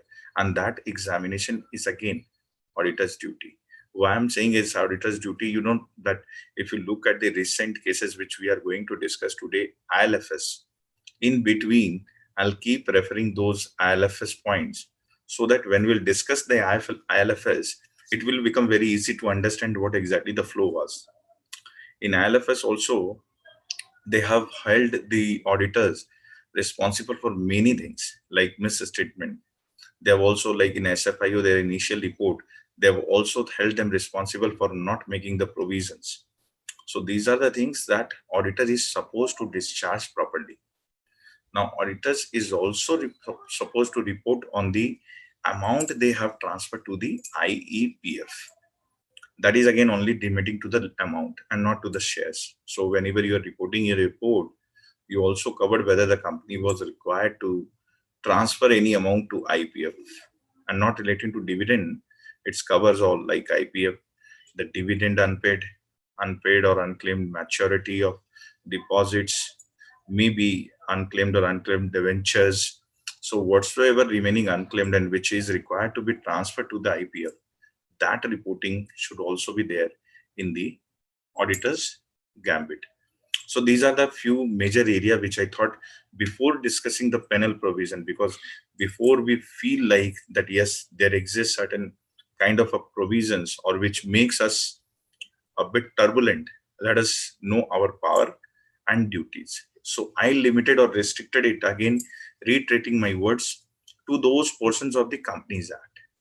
But again, beside this, as I was telling you, there are CARO provisions, there are like internal financial control, which again need to be examined in the threadbare. So once we are through with it, the next comes our responsibility. Responsibility as a sense, like those which are forming a part of the auditors, and as again through the various guidelines and the regulations issued by the institute. Like under 144, you cannot supposed to render the other services. Now, not to render services, I will hinge here more. It is another crucial area. You know that under the not to render other services, there are certain services which are barred from the auditors for to provide those services. If why I'm emphasizing on those areas, like 144 forms a major part of our reporting. Like 144, if you see, look at the scenario, all the auditors you will see mostly are involved in providing those services. Like they are saying that you cannot give certain services. The certain services which includes many. When you are this, you can't suppose the internal audit, you can't give the accounting and bookkeeping, you can't give the actuarial investment advisory, investment management. There is a whole lot of like services, and one of these services is the management services, which is again open term, and obviously which again was a part of a detailed discussion in the ILF. Like question has come on the management services also. Question has come that whether they have exercised their power while giving the services. So these services are the no zone category, means you can't provide. It's a negative list of services. Beside these services also, you know that there is a board empowered resolution or the audit empowered resolution is required. A company is required to have a resolution or authority when they are engaging their auditor in the other services. Because if you look at the language of the 144, it says categorically that an auditor appointed under this act shall provide the services to the company as approved by the board of directors or the audit committee, but which shall not include the following. That means the services, whatever you are providing, it should have been approved approved by the board or the audit. So as a like our audit standard and documentation process also, I always recommend, because this is the area, like when you are an auditor, statutory auditors, you keep in mind if few things are required. What are the few things? Like when we become a statutory auditors, we do ask for a board resolution. We do ask for a appointment letter. We do file a form. We do every compliances. We do give a eligibility certificate. So all this part we do. So as a statutory auditors, rarely we fail on our part. But as when you are engaging yourself in providing the other services, it is our duty that we should have a board resolution or the audit resolution in our hand, so that later on there will be no opening of litigations for you, so that later on there will be no challenges, no hurdles will be for you as an auditor.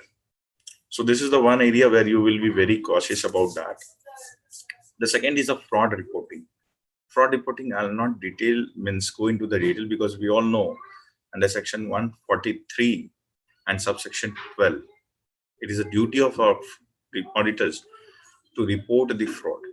If it is within one, then he has to report internally to the company.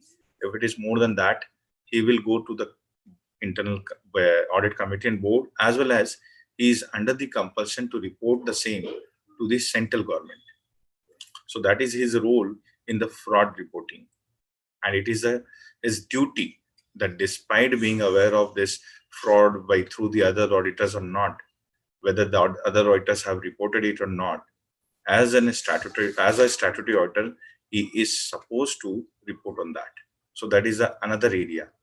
And this is one of the major area, because see, a lot of the challenges which we seen recently for the auditors is emerging from this area only. Is emerging basically from the gap of this only, where the auditors have not exercised and not have reported it properly. And the third is the auditors to attend general meeting. See, again, this is one of the duty of the auditors to attend the general meetings. Many times people do think that it is limited to the AGM only. So it is not AGM. If you look at the act, if you like 146, the caption itself is a good enough to say that auditors to attend general meeting. So as an auditor, you are supposed to attend both AGM, EGM, whatsoever, the general meetings, and you will be heard where there will be requirement of hearing the auditor. So that is again the responsibility as an auditor. Now, once we exercise all this, like our powers, duties, responsibility, why we are discussing these 3 slides, why we have focused so much on these 3 things or 4 things so far. The only reason being, I'll say, after looking at this slide, you will get to know that the one major crucial challenge is the penal provision. If you look at the penal provision, see, 147 is the section which covers the penal provision for every default by the auditors under the Companies Act. Not every default for the entire act, because under the entire act, an auditor can be default as an expert also. An auditor can be default under reporting of prospectus also. So these are the separate. But as far the auditor's duties chapter is concerned, auditor's responsibility is concerned, he can be held responsible under 147. So what does that 147 says? If you look at the screen, 147 subsection 2 says that if as an auditor, he has defaulted in 139, that is relating to the appointment. If he has defaulted in 144, that is again, as we were discussing, not to report, not to render certain services. Then if he has defaulted in 145, that is signing off board's report, etc. If he has defaulted in any of those sections, he has contravened any of this section, then the auditor shall be liable to a fine See, the starting amount starts from 25,000 and it may extend to 5 lakh or 4 times the remuneration, whichever is less. So at least the relief is there. But then again, a question comes, if you look at the fees, either you will end up paying your remuneration 4 times or you will end up paying a fine up to 5 lakh. So the penalty amount, you see, it's nowhere, it's in thousands, it's in lakhs. If you look at the upper cap, it's in lakh. Now 143, if you look at this slide, I am just showing it in a yellow box. The reason being that recently you all know the Companies Amendment Act 2020 has been brought in. Now under this act, at least a relief has come to us through this section. What is this exactly? It says that 143 to be omitted from the penal provision. Now don't be happy, because you will feel happy, okay, 143 is removed. It's not removed. 143 is now already covered under 143. If you look at the 143 section, the subsection 15, which I will discuss, I will take you to that slide, already prescribes a penalty. So where there is already prescribed of penalty, the committee said why there is a repetition of the same. So they have removed it deliberately. Now this removal is yet to be like a 143 powers and duty come into the picture through the Amendment Act, because all these sections will be gradually notified over a period of time. So that's why I've kept it in yellow, and that too towards the extreme left from my side. So now beside this 143, as I was telling you, these 3 sections, 139, 144, 145, if auditors contravenes any of the act or provisions relating to the act, then yes, he will be penalized with an amount. Now, penalty amount at times maybe even after looking that 25,000 or 5 lakhs or 4 times the remuneration, you will feel like that it's okay, it's not that too much, it's not that too burdensome. But then let me clarify you. Beside this fine, even an auditor is supposed to refund the remuneration received from the company. And mind it, here there is an open interpretation, because this refund the remuneration received is not for a particular year. They are saying refund the remuneration. That means you have to refund whatever the remuneration you have received from that company. You have to pay damages for the loss. Means if there is any loss which may have been incurred by the members or the creditors or anybody on the basis of your information, or it may have caused a damages on the basis of, say for example, your financial statement certification. So that damage even you have to pay. So see, the penalty amount is like a bonus. We always hear that in the market, that you buy this and get this free. So penalties are like this only. Means you will get the penalty of this, the normal, the 25,000 to 5 lakh or 4 times the remuneration. Plus there are add-on offer. You have to refund the remuneration and you have to pay the damages for loss. Now I'm not, please, I will like to make it clear that I'm not going to make you totally feel nervous that with the penalty. But yes, it is there under the act. At point of times I feel like that these penalties are too much and making us having a phobia, living under the environment of phobia to discharge our duty properly. But yes, it is required also to the extent to make sure that the professionals are performing excellently. So now this penalty again is in the normal course of action. Like if as an auditor, there is something contravened have occurred and there is something wrong have occurred. So this is the penalty I will pay.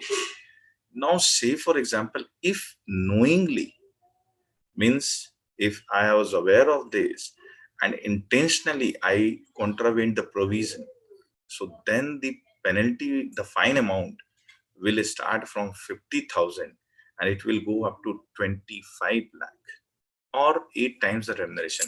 If you look at the extreme law of the screen, then it is mentioned there that if knowingly it happened, means contravened the provisions, and it was aware, you were aware of that matter, then this may go up to 25 lakh or 8 times the remuneration. So see how much they are giving you extra additional benefit. So once the normal course of action, the penalty amount, the fine amount is up to 5 lakh or 4 times. But if you're doing it knowingly, then the fine amount can extend it to 25 lakh or 8 times. Now, under the law, when we discuss this, many things people will come across, or many things people will like start thinking that how come they will know that knowingly or unknowingly. So it is up to you to prove that it happened without any intention. The law will never establish that fact. It's you who needs to prove, as a principle of natural justice also. So this is the penalty provision as far as 147(2) is covered. Since I have taken away this 143, I will discuss separately that what is the amount of penal provision for section 143. So now, having said this, having knowing this 147 ka penalty, the question comes, sir, in case of firms, will the firm will also be responsible for that, or it will be severally on the partner only? Because we always get confused with the partner or the firm responsibility, that because of the partner, how can you hold the firm responsible? So then my answer will be that it is very clear under the law itself that whatever, whether civil or criminal, the penal provisions are there. It shall be of the partner and of the firm jointly and severally. I'm again repeating, it's a jointly and severally. So please don't be under that impression that it limits itself only to the partner. It is both. It's severally and jointly.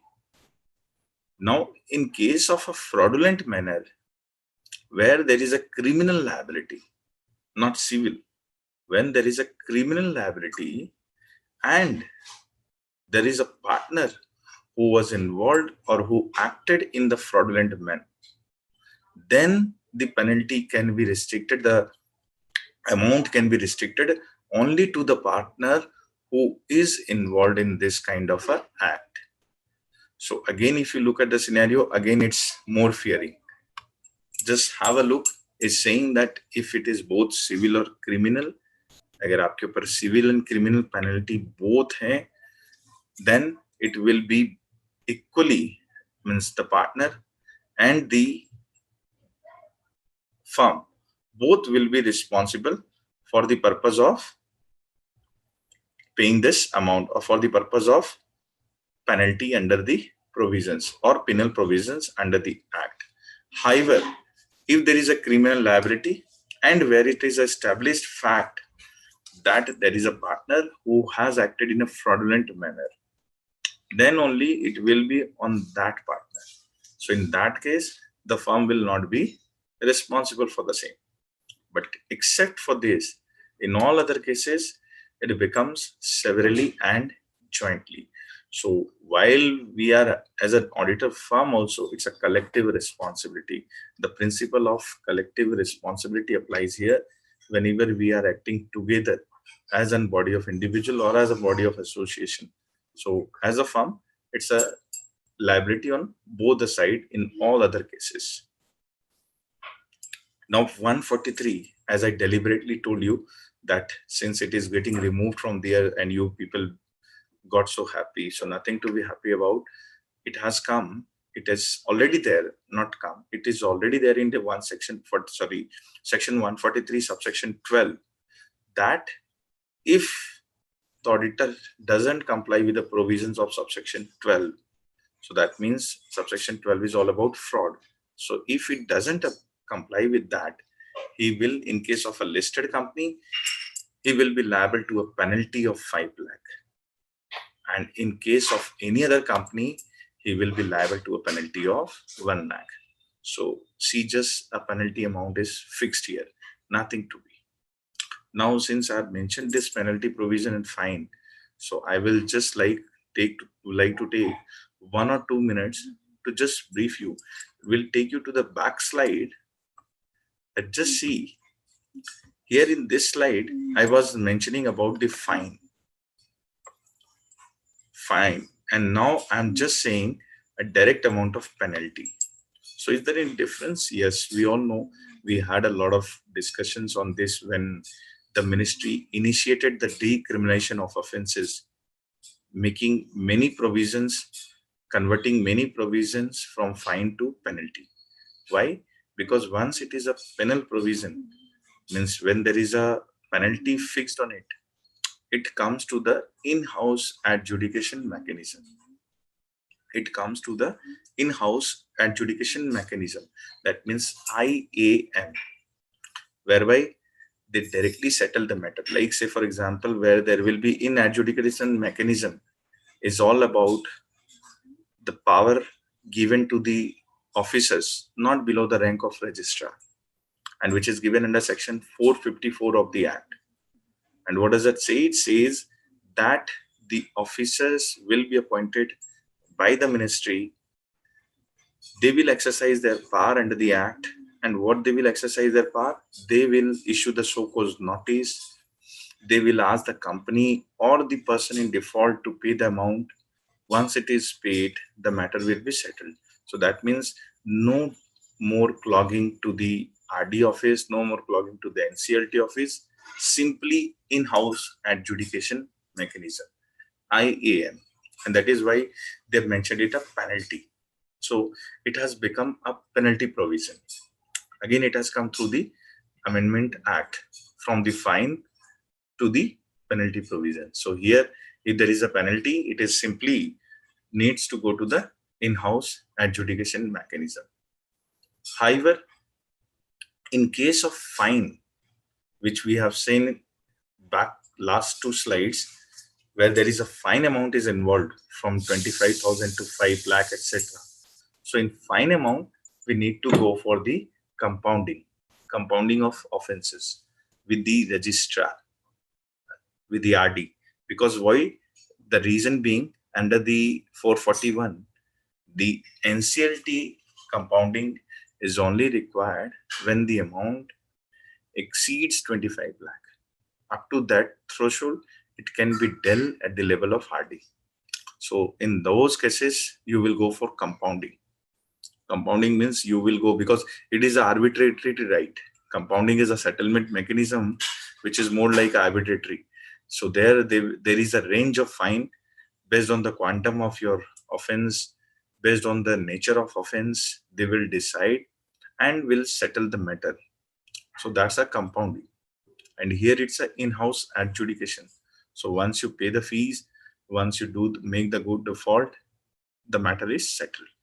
So that's the difference between penalty and fine, which I thought that let us be clear also where we are charged with the penalty and in which sections we are charged with the fine as well. So this was the penalty and fine. So 143, as I was telling you, this is the penal provisions. So if you look at the scenario, we are covered for everywhere's default. So whatever default we have been done, or whatever default an auditor has done, the law is there to catch you for any default. Now, once we're done with this, there is one other section which is always there, which it says कि जिंदगी के साथ भी और जिंदगी के बाद भी. So I always say this section is like a complementary to every section. Whenever you look at when you go for the market, we always look for the complementary products. So it is a section 447, which is a complementary section. Like it will come to you as a free add-on sections with the others. It says there's any person who is found guilty of a fraud, which amounts to 10 lakh or 1% of the turnover, whichever is lower, then it's a imprisonment offense. There will be imprisonment which start from 6 months and it may goes up to 10 years. And it should be fine with the 3 times of amount involved in the fraud. So these provisions, section 447, is relating to the fraud. So if you are involved in fraud and is found guilty in the fraud, so this will also be a provision which we need to keep in mind. And for your information, it is non-compoundable because it is just like imprisonment and fine both. So it's a non-compoundable section, section 447. Now, having said this, non-compoundable offense, how does it make relevance for us? See, it does make relevance because the tribunal power which we'll discuss, which is there under section 140, that gives them the leverage that the sections 447 remains open for the auditor who is being removed from a company where it is proved that the conducts are not being conducted in a manner which is for the public interest, or it should have been conducted in a manner. So in those cases, section 447 continues to have an obligatory provisions on the auditors. And that's why we are discussing this provisions 447. So this includes both your imprisonment as well as the fine. The imprisonment is minimum 6 months up to 10 years. But if it is a public interest is involved, then the imprisonment amount for a minimum period of 3 years will be there. So that means, see, it's 6 months, instead of 6 months, it will become minimum 3 years. That's a provisions under the section 447. Then 447 even says that if a fraud is involved, fraud is lesser than 10 lakhs, or it is merely 1% of the turnover, etc., then, and doesn't involve the public interest also, then the imprisonment will be extended only to 5 years, or with fine, or with both. So that means if the fraud amount is too small, pretty small, and it is not a public interest, only in those cases it can be compoundable. Otherwise, it becomes non-compoundable offenses. So now this 447, because we all know it's all about the fraud, I will like to take you to the next slide immediately, that why 447 makes a relevance one. If you look at the powers of NCLT, which is there under section 140 of the Companies Act 2013, and it is the only debatable sections. We all know from the past,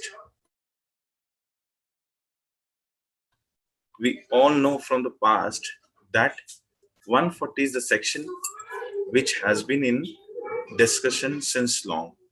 Why it has been in discussion? Because the tribunal has exercised its power to bar some of the auditors who were involved in the elephant case.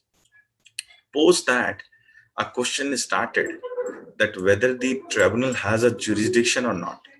So I want to highlight 140, where it says that the tribunal, if it is satisfied that the auditor has directly or indirectly acted in a fraudulent manner, or abetted or colluded in any fraud, so that in that cases the tribunal may direct the company to change its auditors.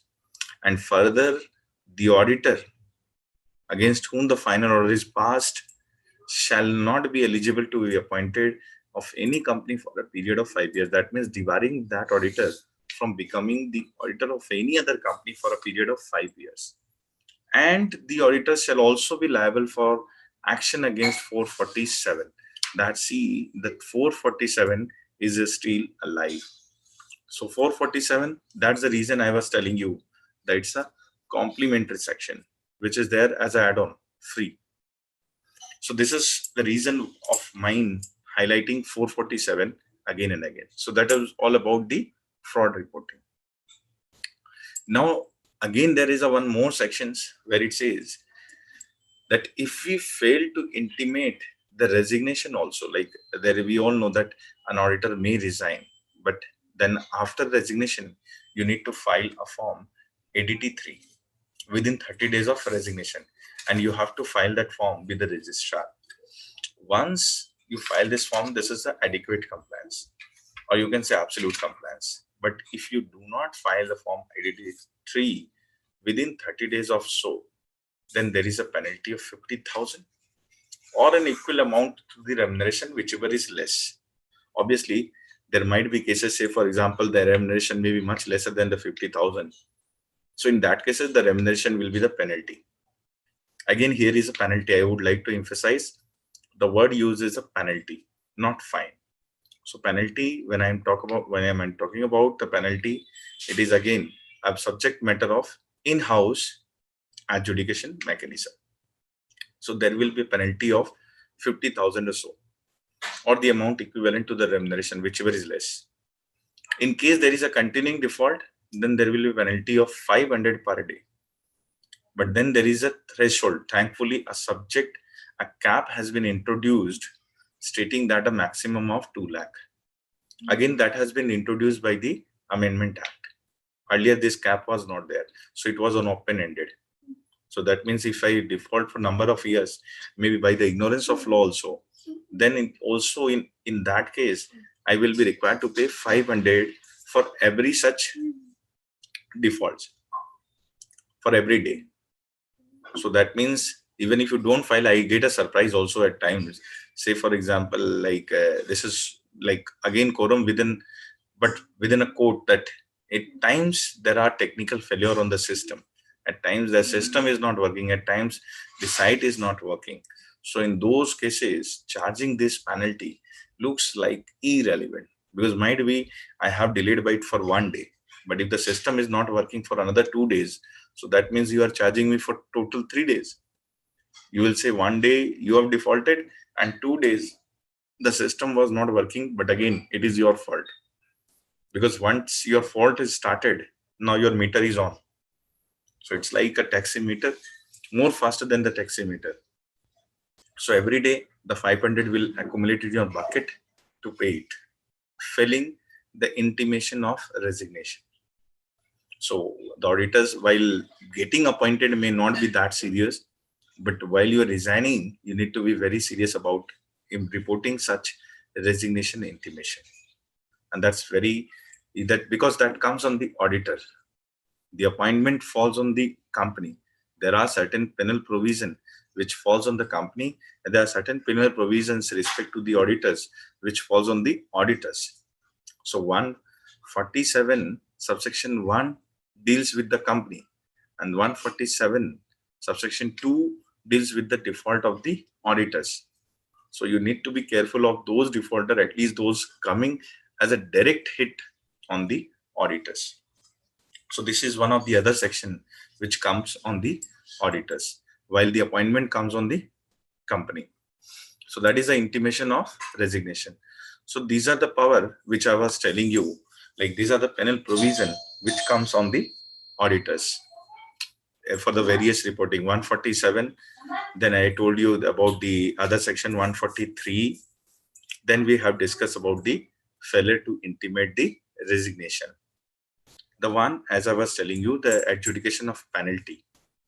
Why penalty? Whenever there is a penalty amount mentioned, like 143, we have seen that it's a penalty.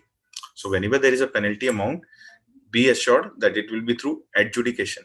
And how the adjudication will be carried out? It will be carried out by the officers of the equivalent rank to the registrar. And the flow is given there. Generally, they will give the first ASOCO's notice, to which you need to reply. In certain cases, in some cases only, the exceptional cases, they may require your physical presence if they need some further detail, etc. Otherwise, the physical appearance is not mandatory. I like to highlight that physical appearance is again a discretional power in the hands of the officer who is appointed equivalent to the rank of registrar. So once he orders that the physical appearance, then only it will be required. And based on that, he is supposed to pass the order. He will pass the order within 30 days of getting the reply, the reply deadline. Or if there is a physical appearance, then within 90 days. So the time periods are also there to pass the penalty. And if you have noticed, now Ministry has already launched the online portal for the adjudication mechanism. So where they gave you the reference number of SCN, whereby you can pay the penalty amount, the matter stands closed. So this is the welcome move of the ministry as far as the adjudication of penalty is considered. So through these, till this moment, I wanted to highlight you on the penal provision of 147, which is again a burdensome.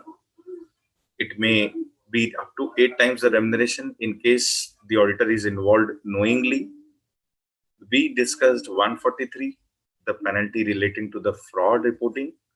We discussed on the penalty for intimating in delay in intimation of resignation. So these are the coming as a direct on the auditors.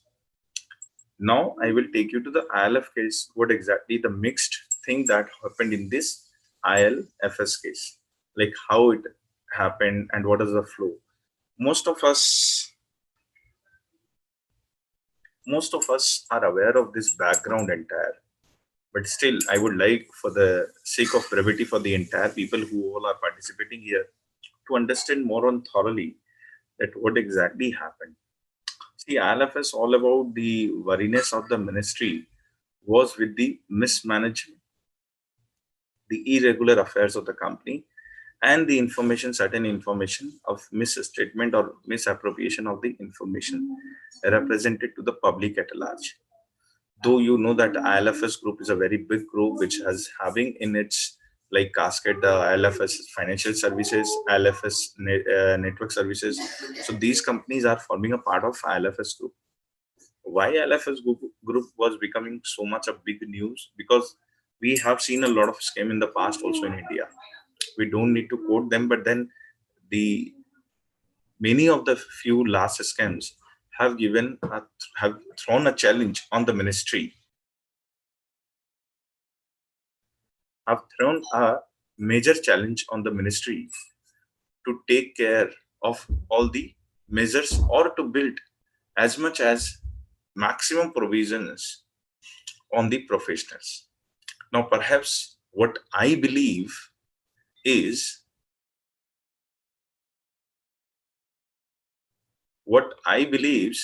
perhaps that these scams only, or these irregulatory or these fraudulent, you can say the transactions only, have made the ministry suspicious about the role of professionals. So what they have done, they have questioned the role of professionals involved in the operations of those companies. Like ILFS, no doubt the mismanagement was there, affairs was there, but then again, it raised a question on the professional. And yes, obviously by the many regulatory bodies as well as the ICAI, all the necessary action against those professionals were taken for the professional misconduct or for the breach of their duties, which again is an eye-opening window for us to be vigilant while discharging our duty. So this is the brief background that how it started, because in the year 2018, DEA, the Department of Economy Affairs, has come out with its report that they are expecting or they are suspecting some of the transactions or some of the irregularity in the management of ILFS. Post which there was an inquiry by the SFIO. We all know the ministry has all the power under the Act to order investigation through Serious Fraud Investigation Office. So the Serious Fraud Investigation Office has conducted an audit or has conducted a report. Based the presentation of that report gives a clear undertaking that not only the company management, in fact, the auditors were found to be involved in the irregular operations or the, you can say, misstatement, and due to which the application was moved by the Ministry of Corporate Affairs and was moved to the NCLT, where the NCLT was held that these auditors, why not, they should be barred under 140, means from performing their duty under the proviso clause. As I was telling you that 140 is the mother section, which basically gives the power to the NCLT. So we'll dissect that 140 also. Now, what was the report? Why I want to highlight the report excerpt? Because this is eye-opener for us. the report was saying the statutory auditors connived with the management of the company. Means they were becoming a part of the management and they have formed an opinion together with that. They have also held that there were a concealed material informations they have not reported, and the books and accounts, the financial statement for certain period, which basically started from 11-12 to 17-18 when the Deloitte was a partner. So these kind of reports were also falsified and fraudulently presented. They also reported that the company's accounts, company's book didn't represent the true value or true informations. The auditors, the more vital and the crucial part was that they are saying auditors with the engagement team, which basically forms a part of the process and documentation, part of the audit. They're saying the auditors with the engagement team failed to perform their duty diligently. And despite having a knowledge, they said the auditors didn't report, means knowingly. As why I was telling you the one section, the knowingly they were aware of the information, but they didn't report such informations in the auditor's report. So these are the one of like few of the major areas which have been reported or which have brought in by the notice through these report. The moment these reports were out, the NCLT has made up its mind, like the Ministry of Corporate Affairs has made up its mind to make a move with the petition under section 140, because they were required to, they first filed, actually the MCA filed this company application petition for the recasting or reopening of the books of accounts.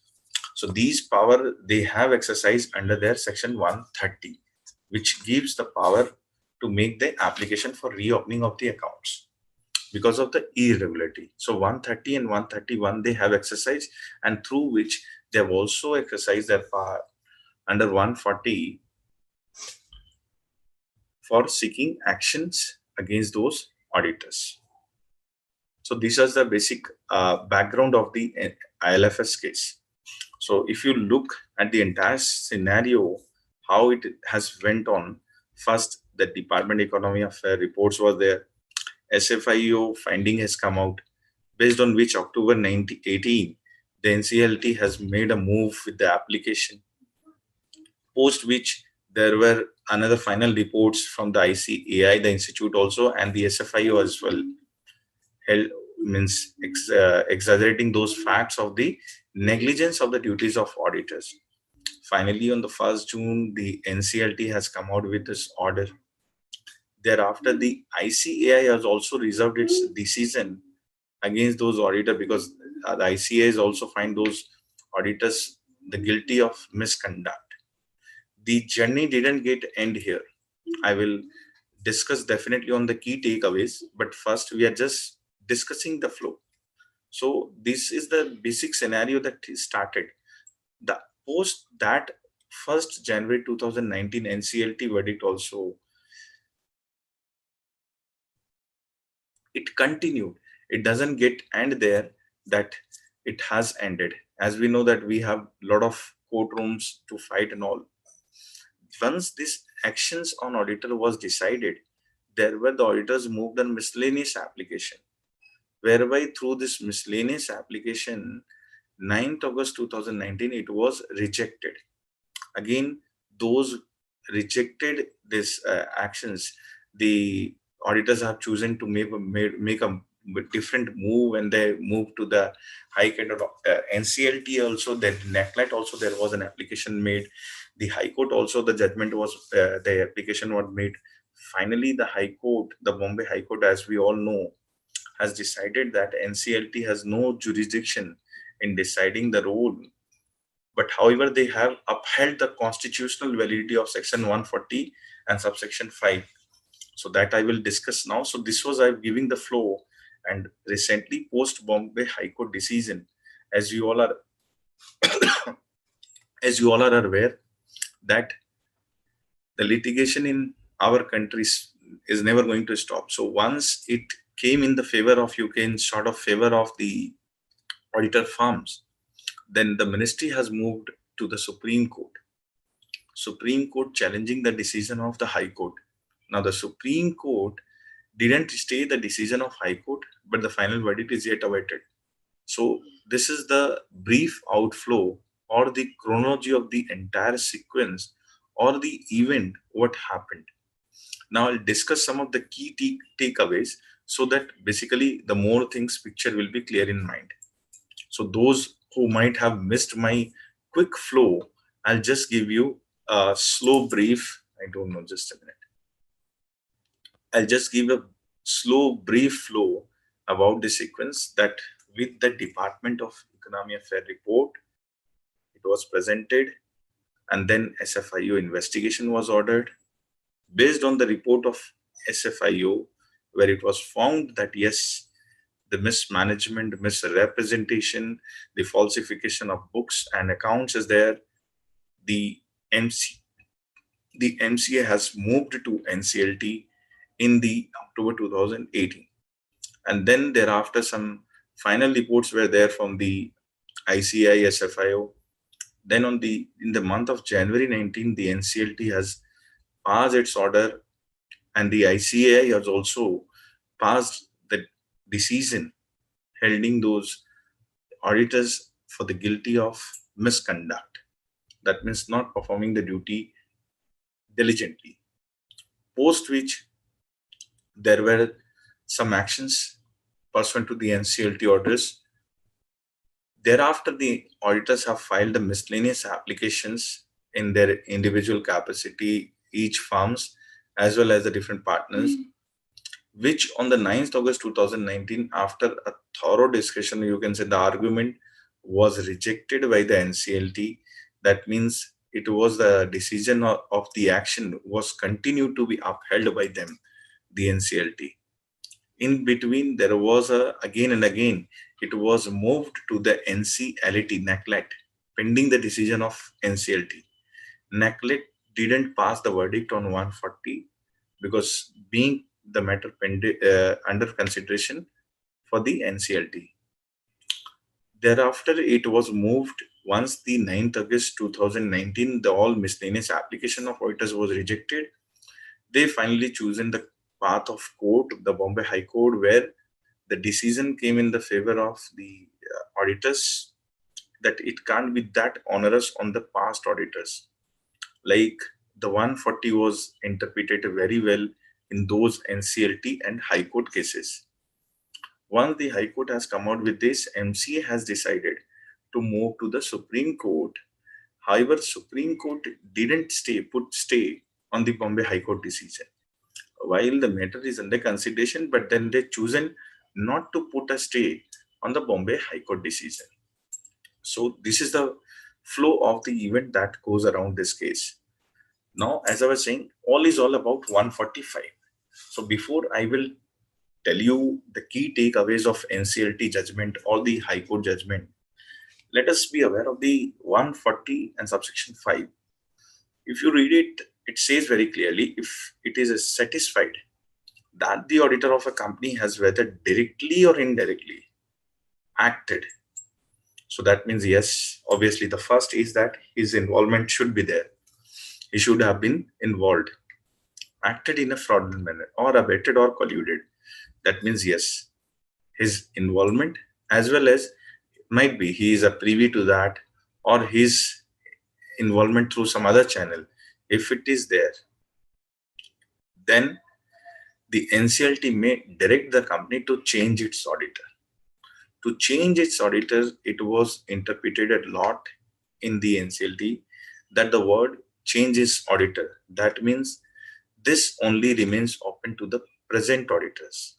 So that means it cannot be brought out, or this section is not applicable to the past auditors because they are reading the law very clearly or in a very literal manner. Means there is a literal constitution here.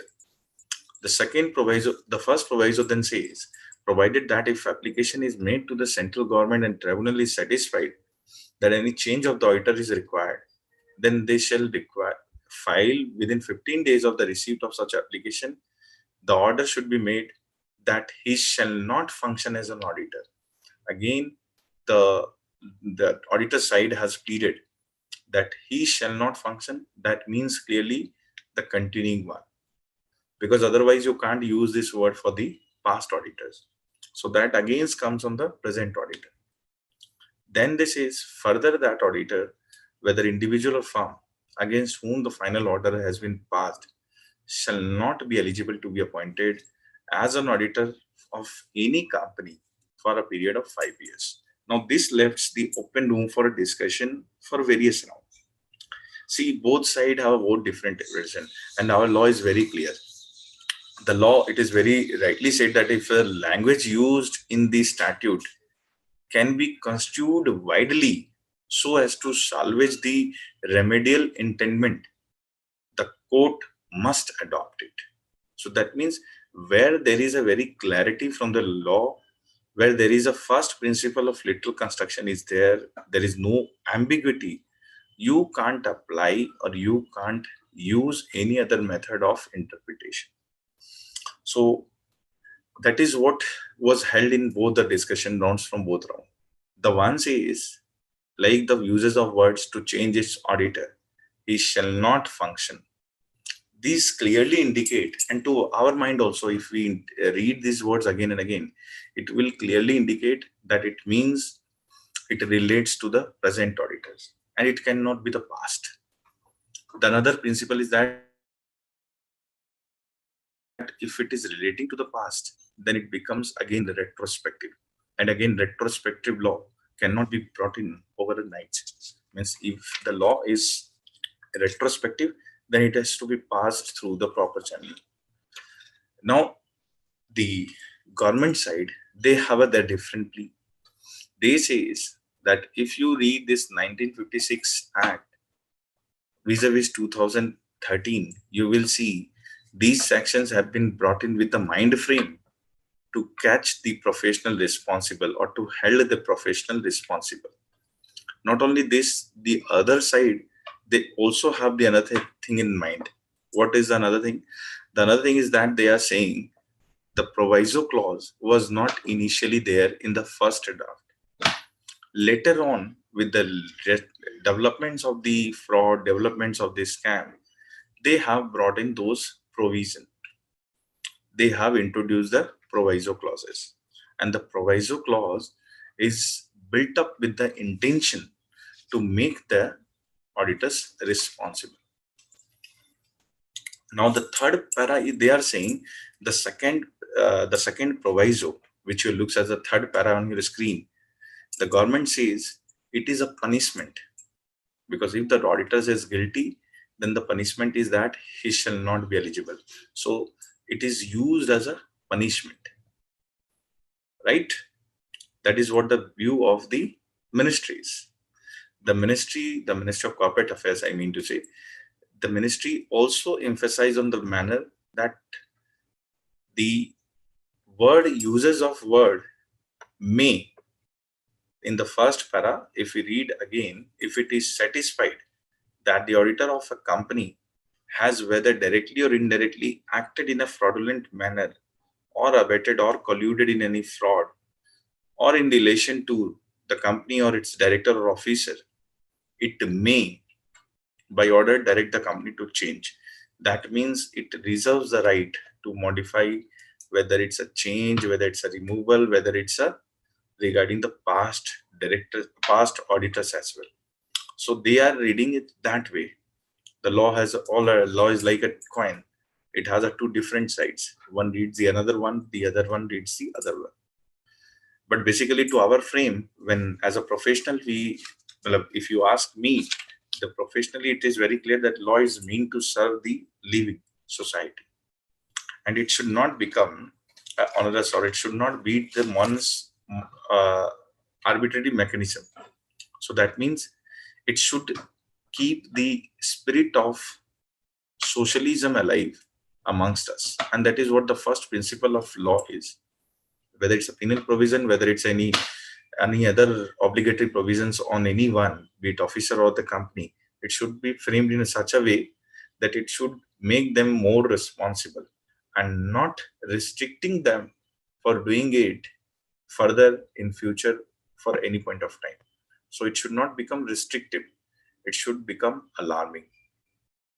So this is 145 dissection I've done. What are the key takeaways of NCLT?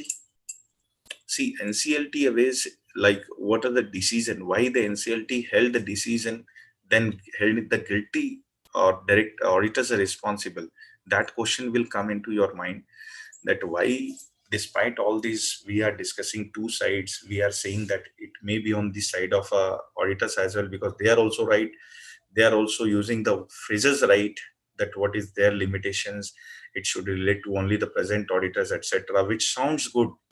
Why not NCLT has considered those facts? Why NCLT has passed the judgment against them? Why NCLT has rejected their applications? So the primary ground was that NCLT has even come to a conclusion referring to various verdicts of the Supreme Courts, be it a Ramanathan, be it a Calcutta matters. They have referred a number of cases while giving the judgment. They said, even if I considered in a worst scenario, like those considering the past period, so then this recasting period or reopening period is the period during which the DHS or the BSR were the joint attendants of the group, etc. So that means the period for which the account is open, the auditors were a part of it. So that means this is ongoing, the first.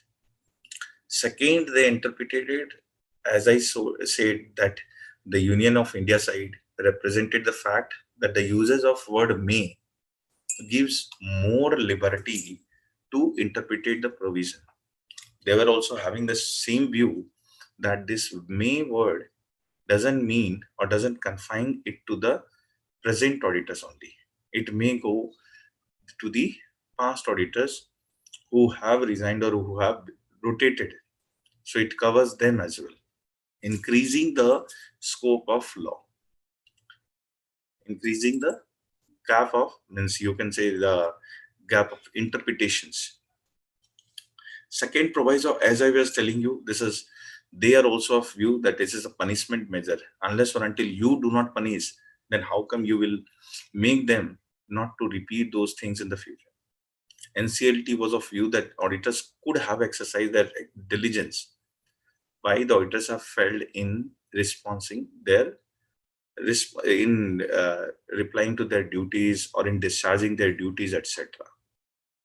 And further, the NCLT has thoroughly examined the section 140 and has found a view that section 140 subsection 5, as I was telling you this section, they says this is clearly gives a explicit provision that the tribunal can do so. So if the power is clearly given to the tribunal, that if it is satisfied and it may do so, so that means there is no second thought of interpreting any other way, or there is no second thought of applying any other rules of interpretation. They are saying it's a very clear, plain understanding of the provision. It's very clean provisions or reading of the law. So this was the view of NCLT.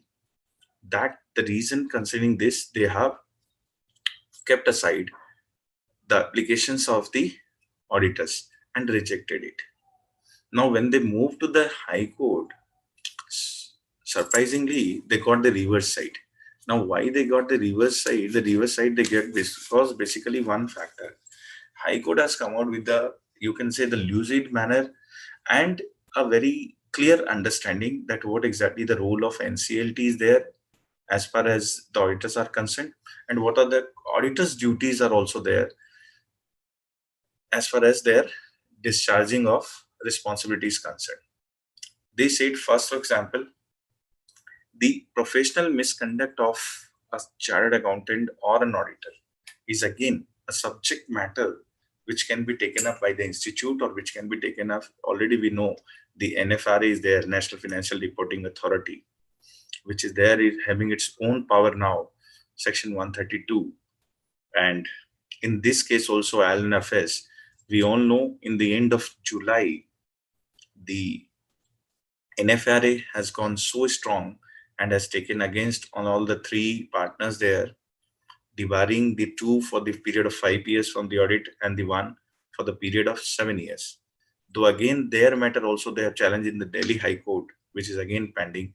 But then this was a judgment of High Court that there is a separate body, the NFRA, which looks into and which will take the actions.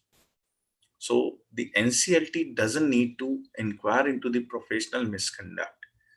That is completely out of their domain. Then they have said that the chartered accountants or maybe auditors who have defrauded the company and have completed their term and left cannot be changed. As I was telling you, the word change is to be read there. So High Court had read it very clearly that when there is a change, it means that yes, it relates to the continuity. You can't, the one who have left the company, you can't change them. So this, therefore, this provision is not amenable to those like past auditors. It becomes irrelevant in those grounds. And further, in case of second proviso, you will tell ki that, sir, just now few minutes back, you were telling me that it is a punishment. It is a punitive measure that one should not continue for an auditor for any other company for a period of 5 years. So even to that second proviso, the High Court has its different understanding, and they said they given a judgment of various references of Supreme Court and stating that in order to construe it as a final order, the final order, whenever it is required to be construed as a final order, it needs that there is a finalization of dispute between the two parties, that there is existence of dispute between the two party against which or in the matter of which a judgment or an order is passed. So again, that is not a common thing, or that is not again like you can't say that it becomes a final. Next, they also says that NCLT may not require to pass the final order. It may or may not. So the NCLT, basically they will operate NCLT, the final order, if say for example a CA or chartered accountant have been found the guilty of the fraud or have been found involvement in the fraud, then the NCLT, after satisfying itself that yes, something is going wrong and the present auditor is not discharging the responsibility, then only they will ask the company to change him. So their job, their restrictions, their power is limited to the word change itself. That this is again that second proviso, the interestingly, this was the major crucial takeaway amongst all other things. They said the second proviso is not at all controlled by the NCLT, because once you pass the order, it is not at all yours. They are saying, why they are saying, they says that it is up to the person to come and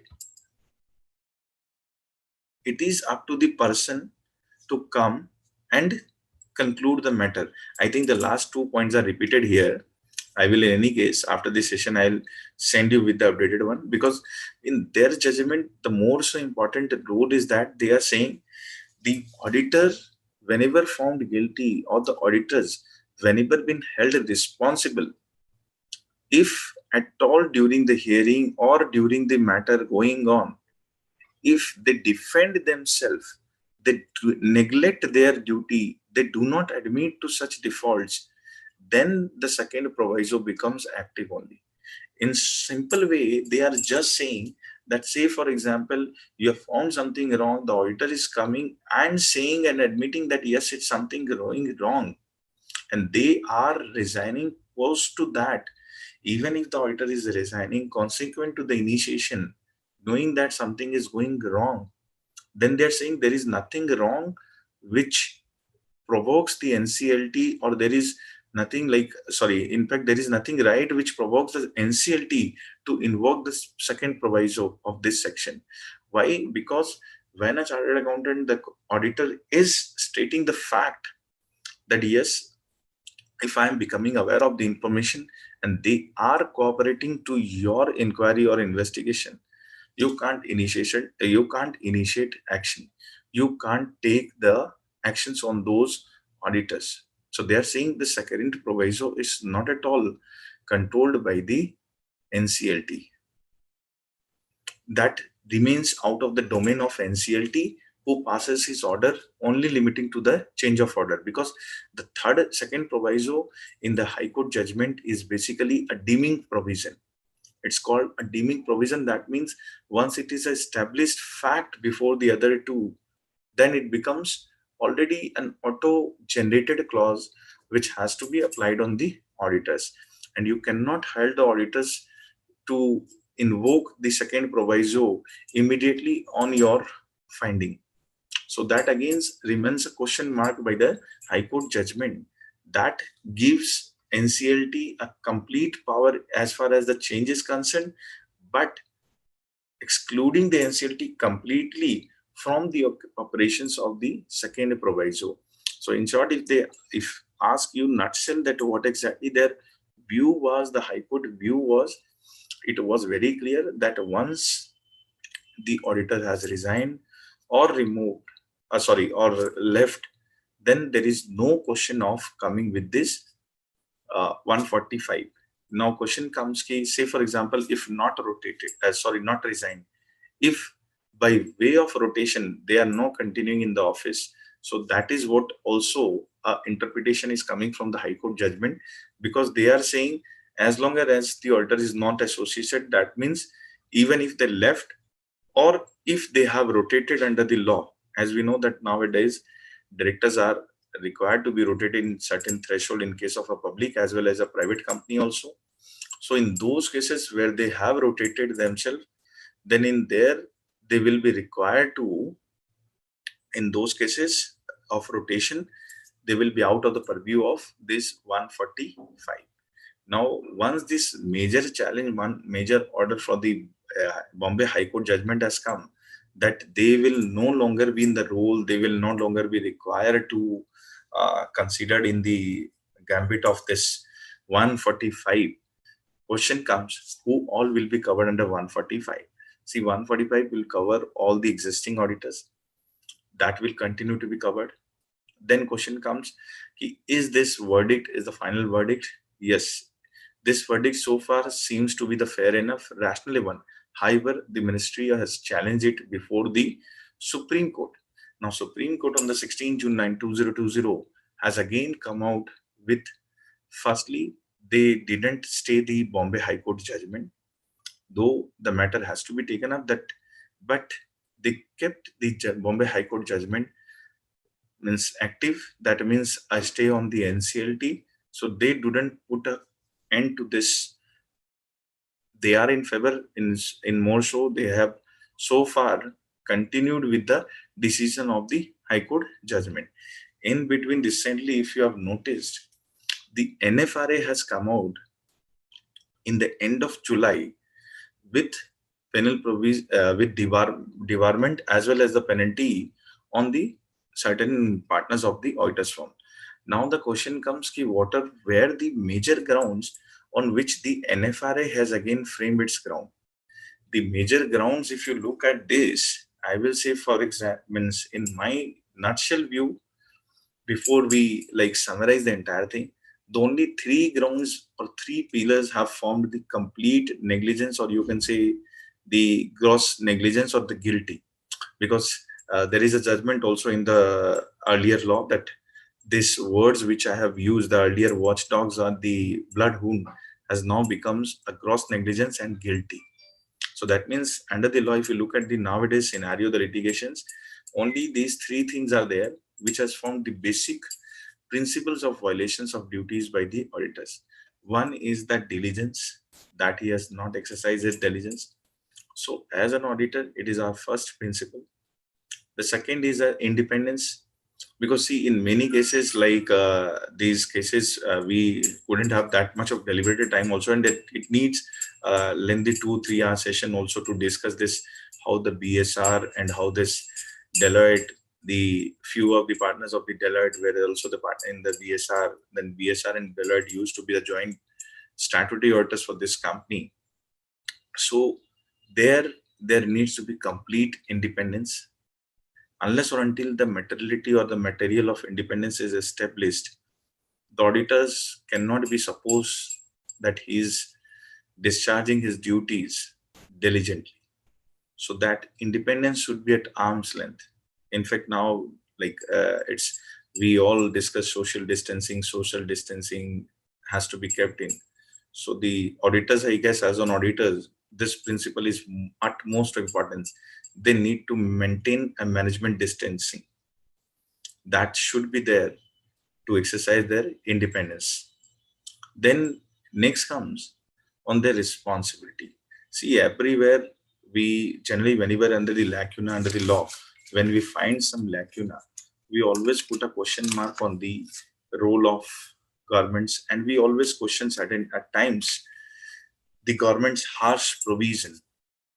No doubt, I certainly endorse the views also that at times even I have a view that though there are many harsh provision, it's like just like when you say a child not to do something, and if you manage that very easily, then it's good. But if you keep harassing your child or keep showing some penalty kind of a thing, punishment, give punishment to the child, then later on you will find that he has become addicted to the punishment. He will love the punishment as well. So the time is that we shouldn't promote that. In fact, government should also not promote that. There should be a complete, collective, both way cooperative management between the two sides, that how we exercise it diligently, how we keep ourselves at a management distancing at a complete independent stage, and how we will become more and more responsibly gradually in discharging our responsibility. And if these three can be exercised perfectly, then there will be no question mark on the role of auditors. But as of now, you are seeing these cases like recently the NFRA, which has put on this Ms. Daruwala and that's Mr. Dushyant Sen, and the other one that they are debarred from the auditing provisions and the penalty. This is not just like creating a phobia or getting a fear for us. It's just like few learning lessons for all of us to ensure that our duties, our integrity, and more so dedication towards the profession remains intact.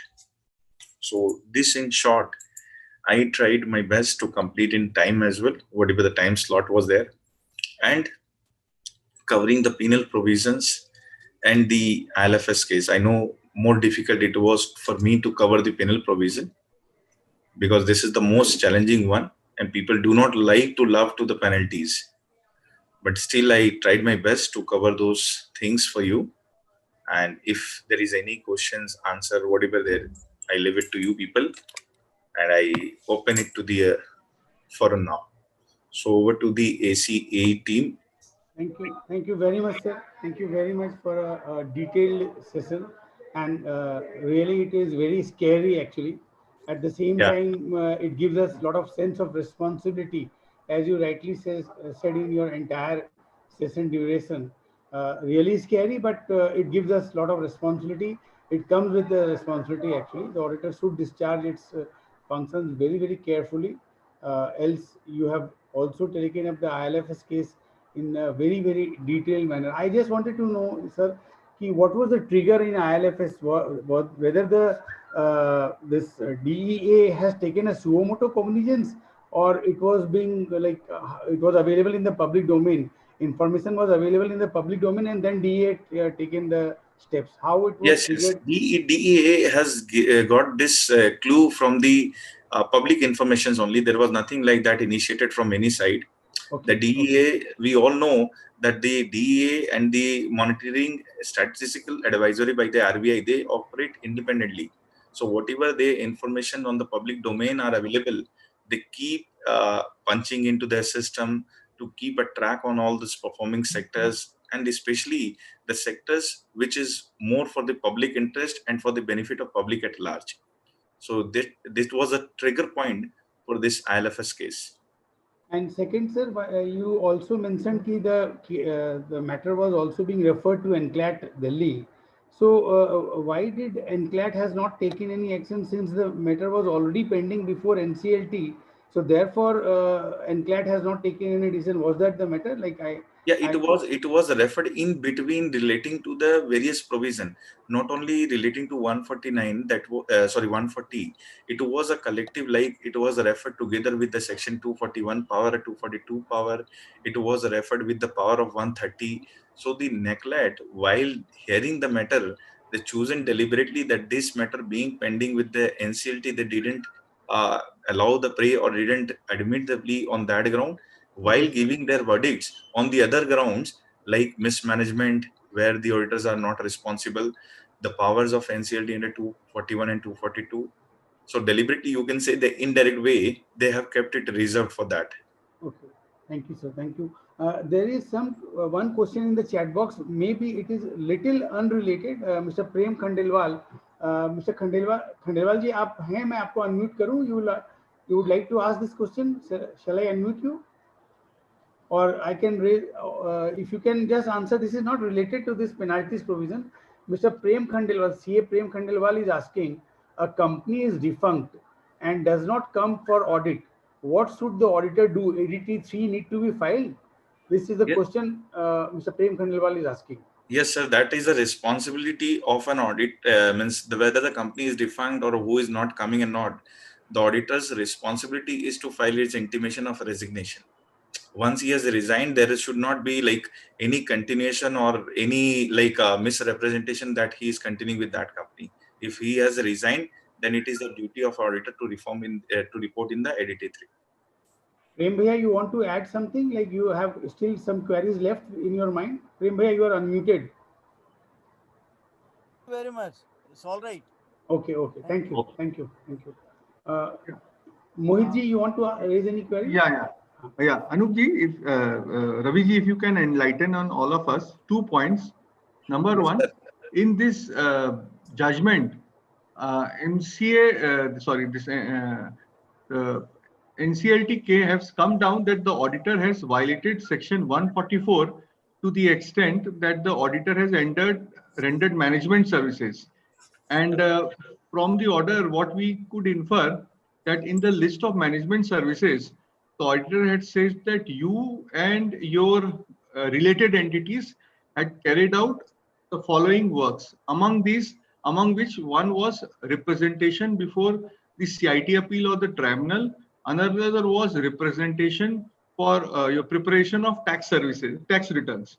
So on these two aspects, it was held that these fall under the purview of management services, and where the defense of the audit firm was that these are not per se management services, and they referred to a number of publications of the institute as well, but finally it was concluded that these are management services, and the auditor was also held guilty on that account. And given that most of the SME practitioners perform representation before CIT appeal or tribunal, preparation of tax returns for the clients, what should be the position now? Number one. Number two, if you can also address, like under 206 to 208 of the Companies Act, a lot of inquiry inspection are being taken place. Now, say a company for the financial statements of the company, say there is hypothetically a violation of accounting standard 1, accounting standard 2, accounting standard 3. 3 accounting standards are violated. For schedule 3, there are a number of disclosures which are not made by the company. What would be the consequences of this on the company as well as the auditors? Will the auditor will also be subject to penalty if they go for compounding? What could be minimum and maximum? What could be the range of compounding fees which will be payable by the company or as well as by the auditors? So how this situation will be? Thank you, sir. Sir, as you rightly said, the management services, just you wanted to highlight on that particular area. See, management services are still, I say, it's a very open-ended and the vague term. Like the way, if you look at the management services, as you rightly mentioned, that it was not only the various publication, it was rather held. In the past, they have given the kind of examples where the auditors continue to give that kind of a services like appearing before CIT. This was the one of the main reason they were holding. And not only this, the management activity directly, what was the main crux of that NCLT was that the word directly or the indirectly. The indirectly word they said that you have to interpret it very widely. It is through your affiliates also.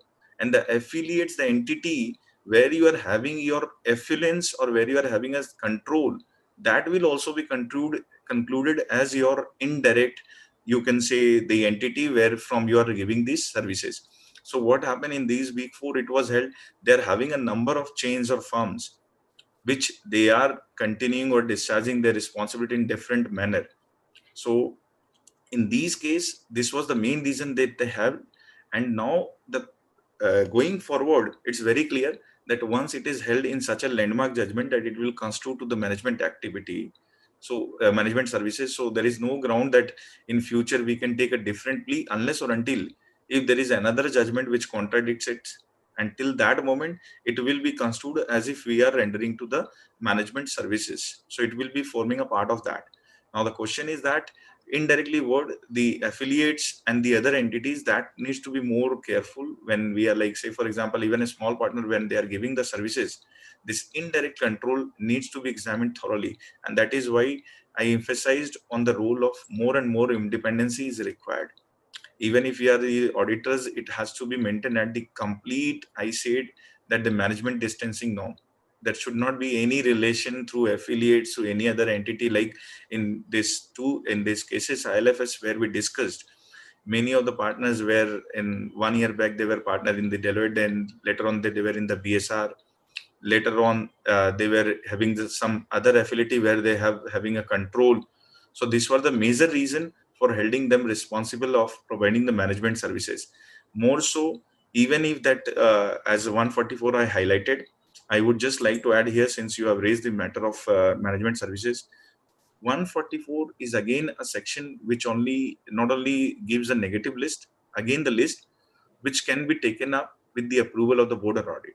That should be exercised diligently by the auditors, so that in the case, say for example, even if I have an opportunity to plead my ignorance, or even if I get an opportunity to say that I have done nothing wrong, I will have a protection to say that I have a particular resolution or particular authority without which I have never taken a call.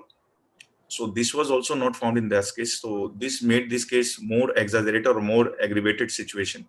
This resulted into poor defend, you can say, for this case. Now, as far as your accounting standard norms reporting is concerned, that where I have failed or auditor has failed to represent those facts, say for example, violations, etc.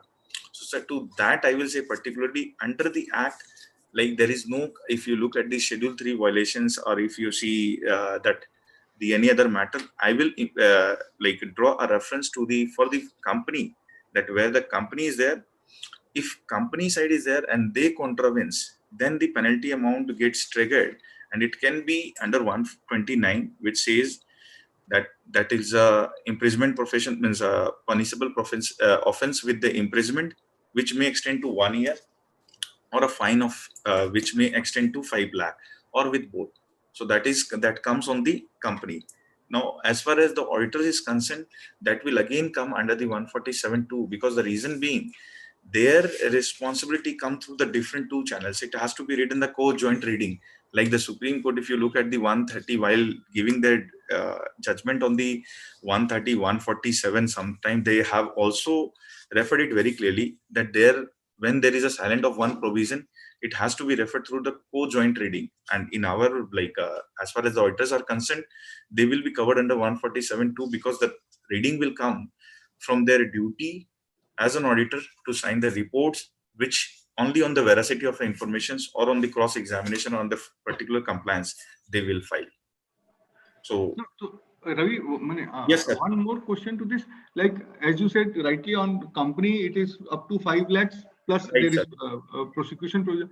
Let us say a company has 3 directors, hypothetically 3 directors. Right. whole-time one managing director and two whole-time directors, or let us say one managing director and two ordinary directors, to be more realistic, one managing director, two ordinary directors. Okay, It violated AS1, AS2, AS3 and Schedule 3. Four violations are there.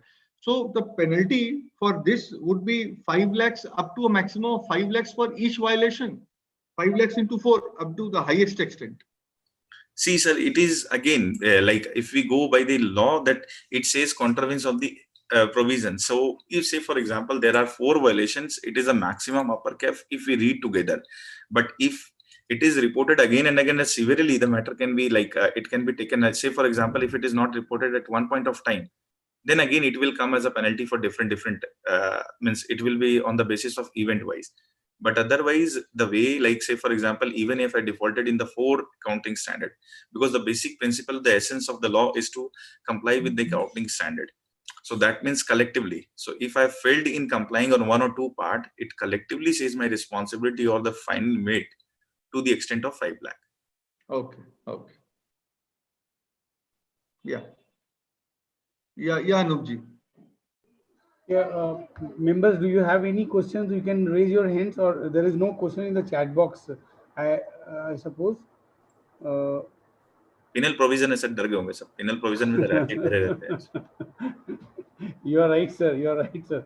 This is the entire, this penalty provision itself is really scary, but we should be scared and we should be responsible also. The responsibility also flows side by side. Yes, sir. That is what I always say.